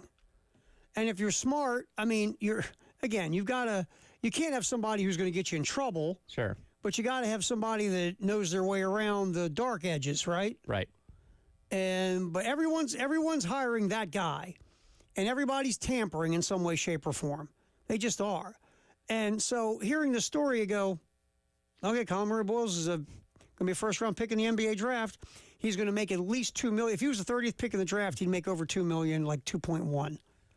So if I'd like to stop him from going to the NBA draft, I got to offer him at least $2 million, right? At least on par or more. So let's say I throw him 2.5. And with the idea that if you go to whatever school this is, let's just say it is Duke, that playing there is going to give you the opportunity to earn more in next year's draft. And up your draft stock into the lottery for sure, for sure. Now, I think Colin Murray-Boyles is going to go to the NBA. I do He's too. not messing around. Yeah. He's not going to stay in college Me too. even if somebody says $2.5 million. Yeah, but what if I take your $2.5 million and I blow my knee? Right. I'm not going to do it. So I think Colin Murray-Boyles, if he gets the information I think he'll get from the NBA, he'll be out and he'll get picked somewhere between 15 and 22 or something like that, maybe 14 and 22. Sure. But so this story does not surprise me. And my thought is, well, everybody's doing it somehow. So that's the world we live in. It's just the way it goes. On 3 has him 7th in the overall draft. I don't think he goes that high. I guess You have little faith. I feel he goes I think it could go near the end of the lottery. Around 13, 14. Yeah, mid-round That's the pick. ceiling. Sure. I think he'll go. I think there's somewhere between 14 and 22. I feel like, or 13 and 22 makes sense to me. I think 7's a bit high. Yeah. But you can see here, just based off this number, if Carolina did want to bring him back, here's what it's going to cost you. Because that's somebody else has offered $2.5 million. Yeah. Exactly. For a team that we've documented, apparently, according to sources, was at the very bottom of the SEC when it came to your resources in the NIL this year. The word is what, like $3 million? Below Somewhere in 2. Below 2, So rather. them and LSU were rumored to be below 2 when the Arkansas, the Kentuckys were operating in the 3 to 5. Well, see, and those numbers are only going up because we'll get to the next story that piggybacks that in a minute. But so let's say South Carolina was, let's use the $2 million just for fun. Sure. Colin Murray-Boyles and Cam Scott probably took up half of your allotment of money. At least. Conservatively, yeah. Yeah, I'm being conservative.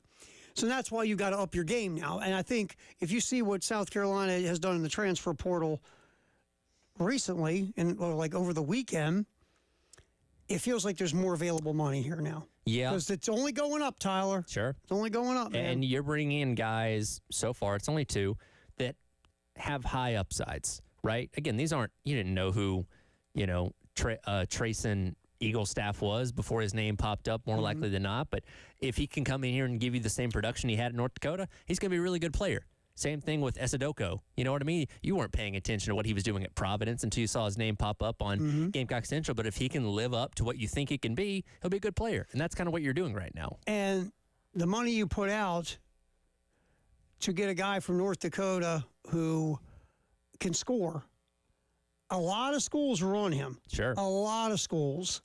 So South Carolina had to pony up to get him. You did. So that if you're a Gamecock basketball fan, that makes you feel good going, all right, they have money. Now, again, having money is part of the equation. The next part is bringing in the right people. Right. I mean, we've seen, like, baseball has no salary cap. The Angels have spent billions of dollars, and they suck year after year because they don't bring in the right people half the time. Yep. So A is having the money, but B is bringing the right people. The money just doesn't automatically get you the right players, but the evaluation process is just as important as having the money. Yep. So, but it's a good first step to see that South Carolina seems like they are investing more money toward the basketball program for the men. So Right. The other story that's kind of piggybacking with that is Kevin Willard going to Villanova and leaving Maryland. Willard, it's funny, over the weekend or during the tournament, was belly aching about how players, they just negotiate with everybody and go get the best deals. And, that's the world we live in. What did Kevin Willard do? He kind of put it out there in front of everyone. He negotiated and got a better deal. Yeah. Just like players. It's okay for him to do it, Yeah. but it's not okay for the players to do it. And again, Willard, good luck, man. Go get him. Sure. Villanova, you'll make the NCAA tournament. You'll never sniff the Final Four. Good job. Yeah. But you got a coach that's better than Kyle Neptune, who you got rid of. Look, I'm a Maryland fan.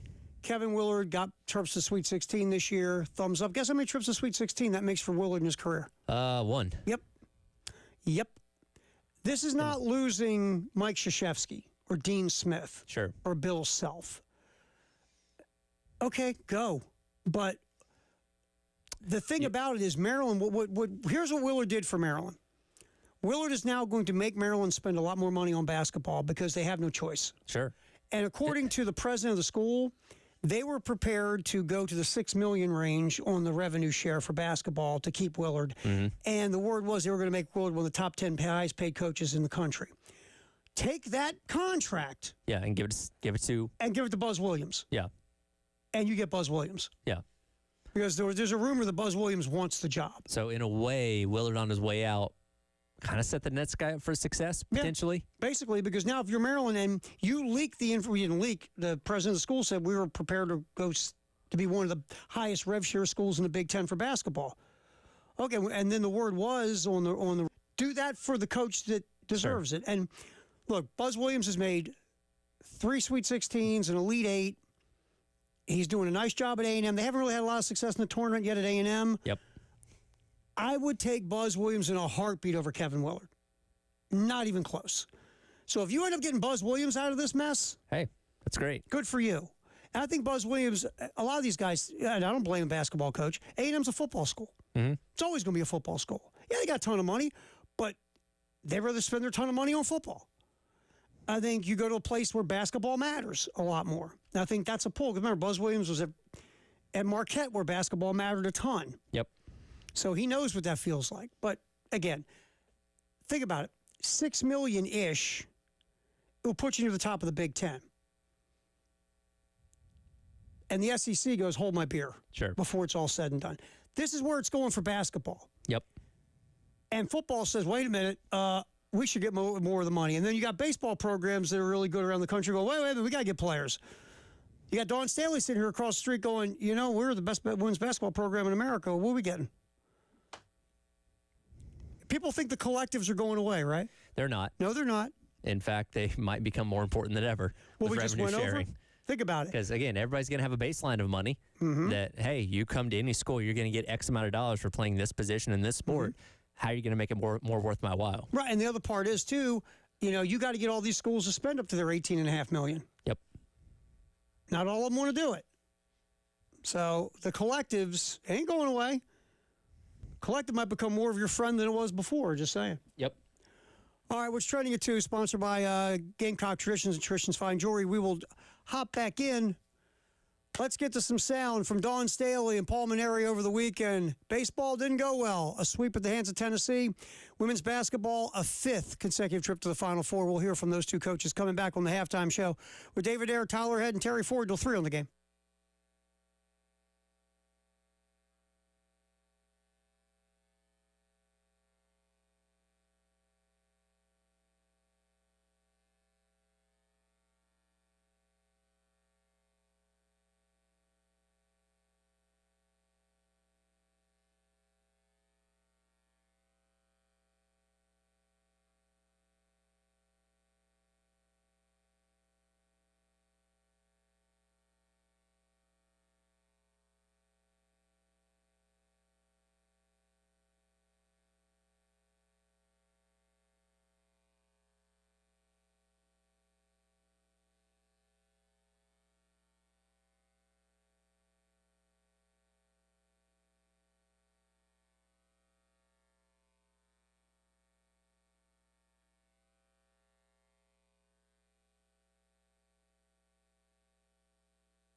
What's trending at 2, sponsored by Traditions Fine Jewelry and Gamecock Traditions. Terry Ford, Tyler Head, happy you could hang out with us here on the game. Good weekend for the women to their 5th Final Four in a row under Dawn Staley. That is, I believe, second behind only Gino for consecutive, because Pat Summitt only went to 4 in a row multiple times. So, yeah, just chasing Gino again. All right, let's go grab a little Dawn here, Dave. Let's go with, I think it's an interesting question to Dawn. Cut 6. She was asked, does South Carolina look like a national championship team? Cut 6, Dave. Look, I mean, at this point, it's not going to look pretty.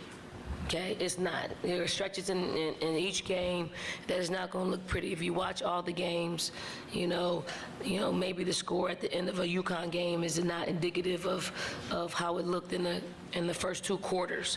So some of it's not going to look as smoothly as us coaches and players envision or how we practice.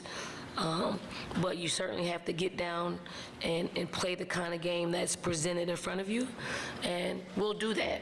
You know, if we're not scoring a whole lot of points, then we got to up our defense. If we're scoring a whole lot of points, we got to up our defense. So it is that type of year that, you know, for us, it's not any blowouts. We have to grind for every single win that we can get and manufacture. Yeah, this isn't last year.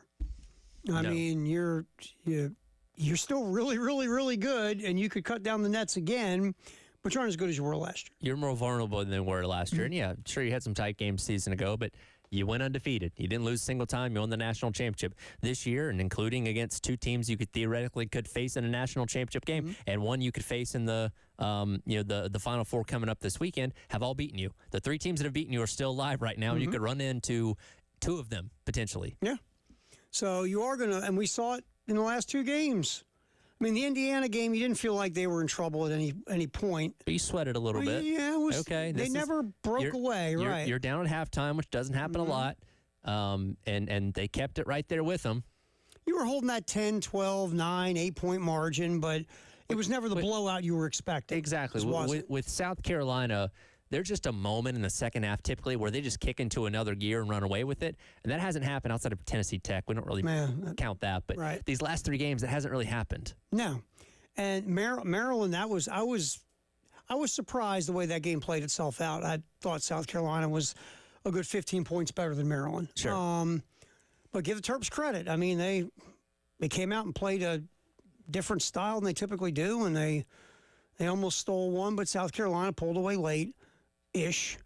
And then, of course, that slobber knocker yesterday against Duke, where you give the Gamecocks credit. Yep. We said it first hour of the show. When you have a winning culture and a championship culture, you believe somehow They're going to find a way. they're going to find a way to win.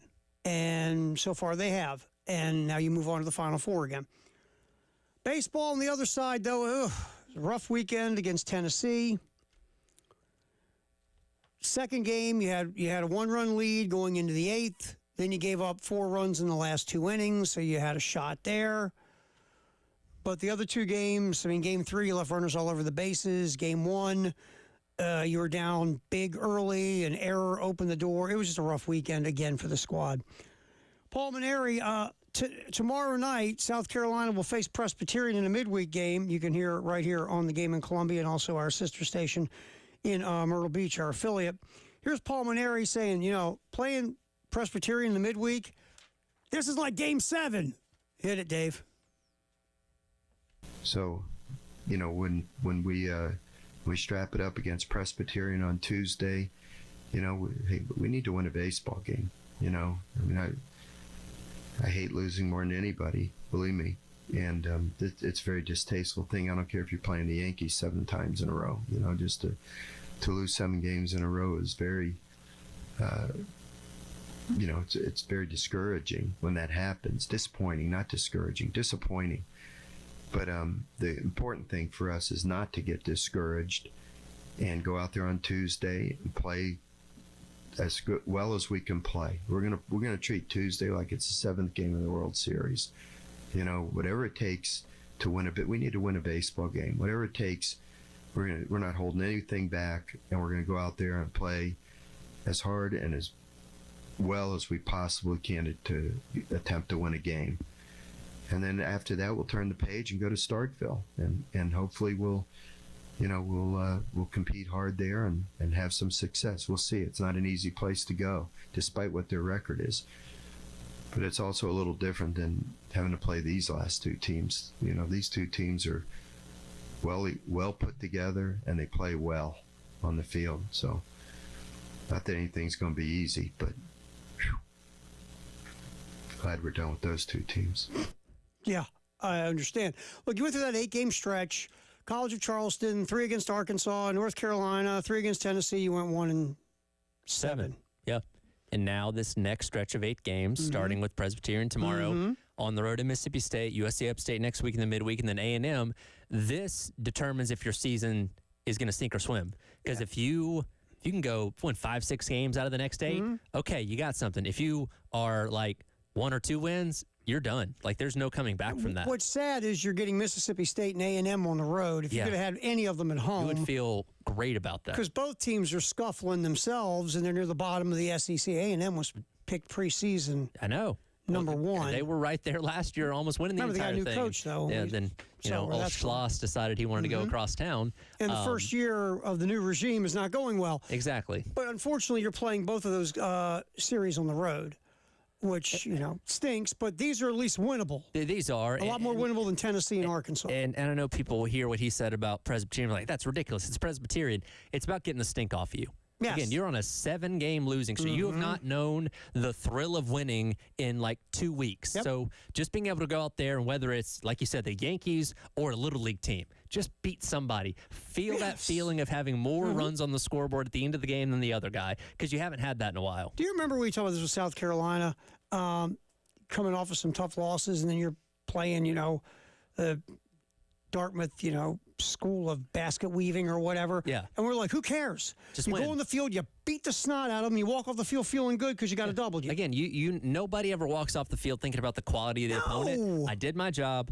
We won the game. That's what we need to do today. You see how good I was today?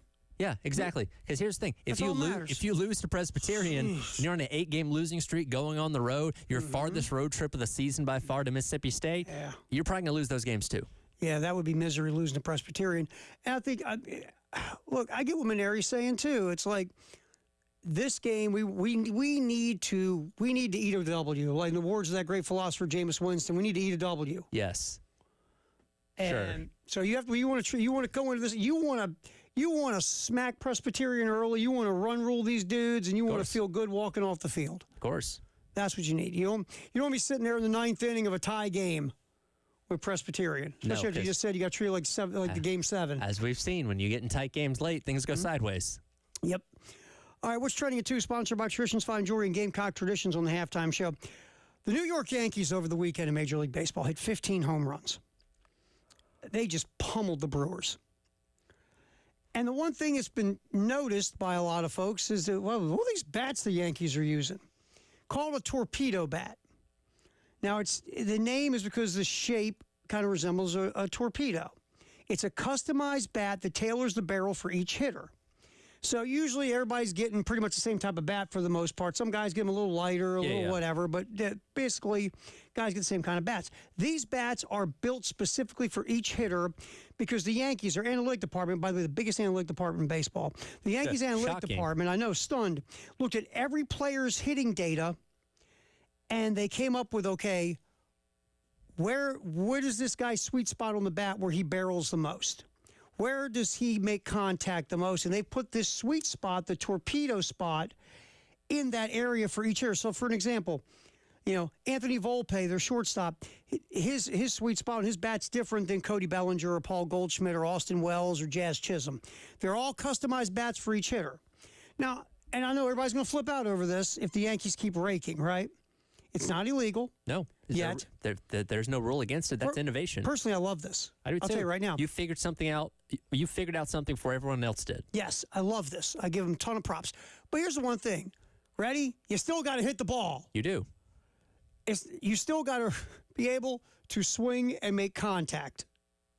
You got to be able to hit the ball still. Yeah, you got to hit it to hit home runs. You got to hit it flush. Right. This doesn't automatically make you a better hitter because it's going to help you hit the ball. It makes you make solid contact in your swing radius and swing area that you, as each individual player does. I think it's fantastic. And Major League Baseball will probably outlaw it and ruin everything. All right, halftime show. Greatest day in the history of the world is March 31st. We'll talk about that next here on The Game.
March 31st, greatest day in the history of the world. Here on the Halftime Show.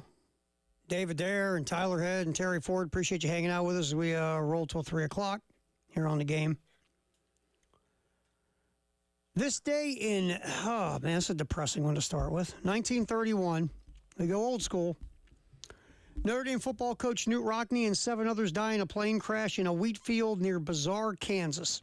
During Rockne's 13 years at Notre Dame, the 43-year-old coach led the Fighting Irish to 105 wins, only 12 losses, 5 ties, and 3 national championships. Yep.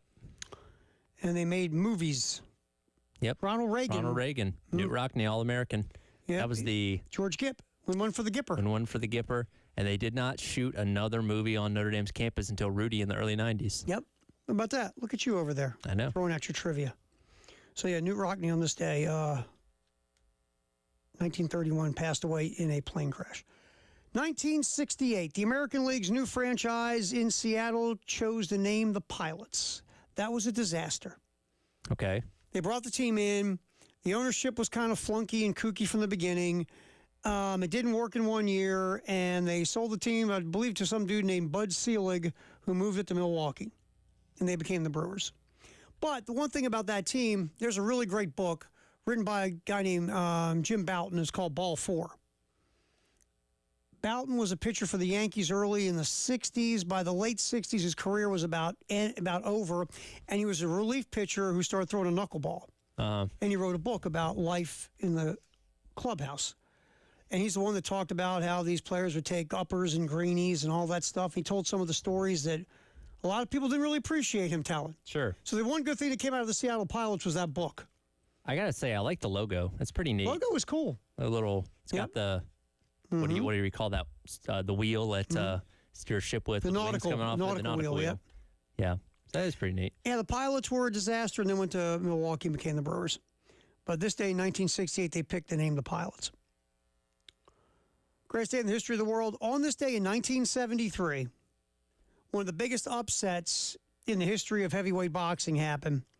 In San Diego, Ken Norton, it wasn't a world championship bout. It was an NABF heavyweight title bout. Ken Norton beat Muhammad Ali in a 12-round split decision. If I remember correctly, broke Ali's jaw in the fight. Wow. Yeah, anytime Ali loses, that's headline news. Ken Norton was a beast. In any other era, Norton would have been like a champion for a while, but he was just in the wrong era to be a heavyweight. But Ken Norton, then Norton had fought Ali in Yankee Stadium, and it was a 15-round, just beat the heck out of each other for 15 rounds, and Ali beat him. 1975, UCLA beats Kentucky 92-85 for their 10th title under John Wooden. Wooden retired 2 days, announced his retirement 2 days earlier than UCLA beat Kentucky to win the championship, and Wooden walked off cutting down the nets. 10 championships, man. Unreal. I'll say this, nothing against John Wooden, obviously a phenomenal college basketball coach. And saying this hurts my heart because I was grown to be a Duke hater and a North Carolina hater. But what Mike Krzyzewski, what he did at Duke, to me is more impressive than what Wooden did at UCLA because it was a different world. Yeah, you're playing in a more competitive era. That's why, I don't think any of us have any problem saying Nick Saban's a better overall coach and, accomplished more than what Bear Bryant did because you couldn't hoard talent like they could back in the day because instead of having, the guys that would be kind of those 2 and 3 stars go to UAB and Troy and all that kind of stuff, they just snatched them all up and they'd go sit on their bench for 4 or 5 years and wouldn't have any opportunity to go elsewhere. So, Nick Saban's wanted a more competitive era of college football, and Krzyzewski obviously wanted a much more competitive era of college basketball than what Wooden did. Yeah, Wooden, and plus remember the NCAA tournament wasn't 64 teams at the time. Yeah, a lot harder to get to the Final Four. It was more regionalized where you really played teams from the West. They didn't move teams around to make it more fair and even. And by the way, and talk about the hoarding of talent, one of the jokes used to be the only team that could beat UCLA starting 5 was UCLA's bench. Yeah, their freshman squad was better than most other teams in the country. Because remember this, back in those days, freshmen couldn't play basketball, so some guy named Lou Alcindor was on the freshman team, and some guy named Bill Walton was on the freshman team. They should have entered the freshman team in the tournament as well, so they could face each other in the national championship. Yes. All right, also, greatest day in the history of the world. Where was the one here? Oh, man, I lost it.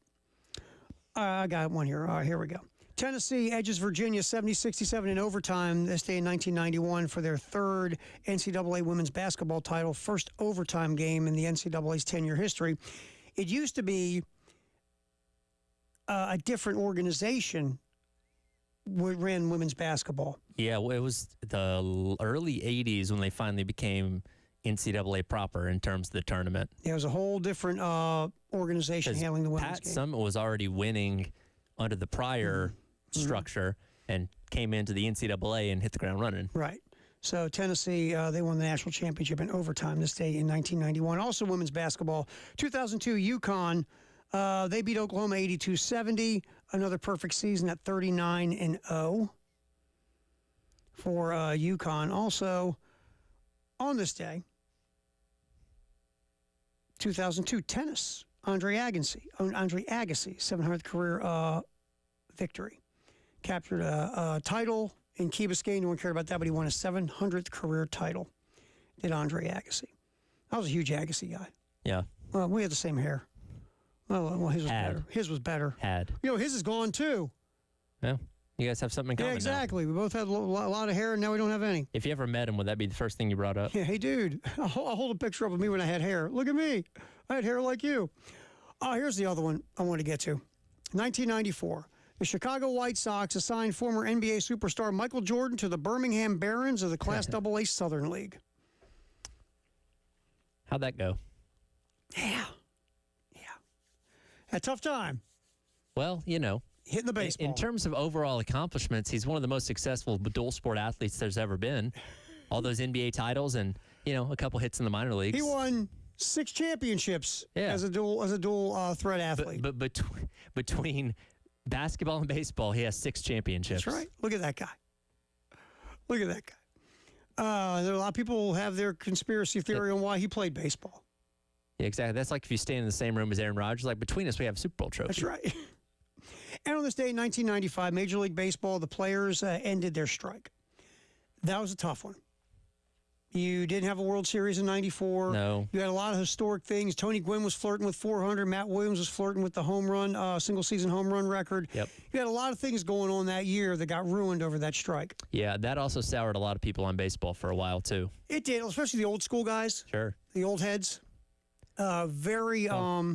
Very disappointed and angry over what happened. You think about it, baseball contracts only took off to being astronomical in, you know, the recent 15 or so years before that.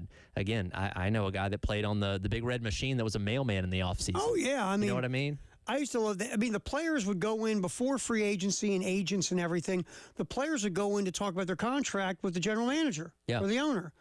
And the player would go, well, okay. And then the GM would look at him and go, okay, last year you made $97,000. Okay, well, we're going to give you $97,001. Yeah.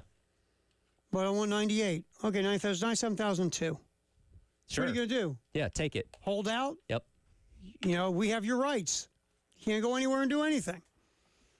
Then all of a sudden in the early to mid 70s, everything changed and boom. Yep. And now free agency went we're nuts. paying guys $500 million. Ready? And they're paying it deferred in 20 years. You know, we got guys that haven't played in 25 years still getting $1 million every July 1st. Yep, look at their direct deposit, baby. All right, it's a great day in the history of the world. We will do Hey, our missed one. handoff. Oh, what you got, Dave? Muhammad Ali loses to Ken Norton in a split, controversial decision. You know, we just said that like 2 minutes ago, Dave. You did? Did you mention he broke his jaw? You were too busy browsing discography for Larkin Poe. No, I was looking for Muhammad Ali. Dave, good one, though. If we wouldn't have done it 2 minutes ago, that was Did you know he got fantastic. his jaw broken? Did you mention it? Yes, he got his jaw broken. The fight was in San Diego, I believe it was. 12 rounds. 12 rounds. And then Norton fought him again in Yankee Stadium a few years later, and Muhammad Ali beat him. Yeah, that was controversial, too. Yep, sure was. It sure was. Norton was a hammer, man. Thanks, Dave. Okay. Good job. Greatest day in the history of the world. Sponsored Yeah. by David Dare. We'll come back in here. Firehouse Subtext the hour. 803-404-6100. Do our handoff with Jay from Little Pigs on Alpine as well here on the Halftime Show.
Time for our Firehouse Sub Text the Hour and our handoff to our bud Jay Phillips, sponsored by Little Pigs on Alpine. What do you got there on the old text machine, Tyler Head? Chris says, Tony Gwynn and Pete Rose, enough said, best hitters in history and weren't exactly talented or athletic. Yeah, I mean, look, hitting is an art, and part of it is the approach of hitting. And yes, you have to have hand-eye coordination and all these other things, sure. But you also just have to, it's not about being an athlete. It's about the hand-eye coordination and all that other stuff and things of that nature. And then obviously there's the approach and the fundamentals and blah, blah, blah, blah, blah. But we were talking about this earlier, Jay. You know, this torpedo bat is a thing. Yes. Which, by the way, I love the torpedo bat. I love this. I want, and obviously the Braves need a bunch of torpedo bats after this weekend. No, I mean, the Braves, didn't you hear? The Braves this weekend, they got to do like the reverse Dodgers-Cubs. These games didn't count. Oh, I didn't know that. They're trying to manifest the championship run in 2021 where they lost all four of their first games. Last time they lost their first four, they won the World Series. It's chess, not checkers. It's fine. Everything's fine. That's a long way to go, man. They're going to be fine. Who was the texter? Chris.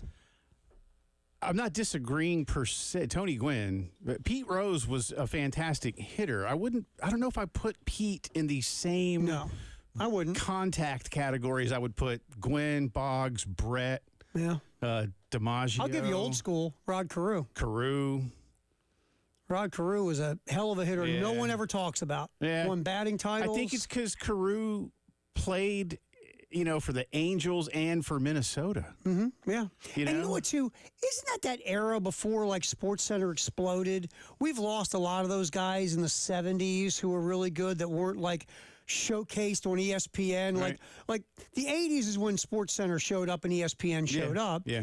And I think that generation right before has kind of gotten lost a bit, like guys like a Rod Carew or whoever. But, I mean, Brett was phenomenal.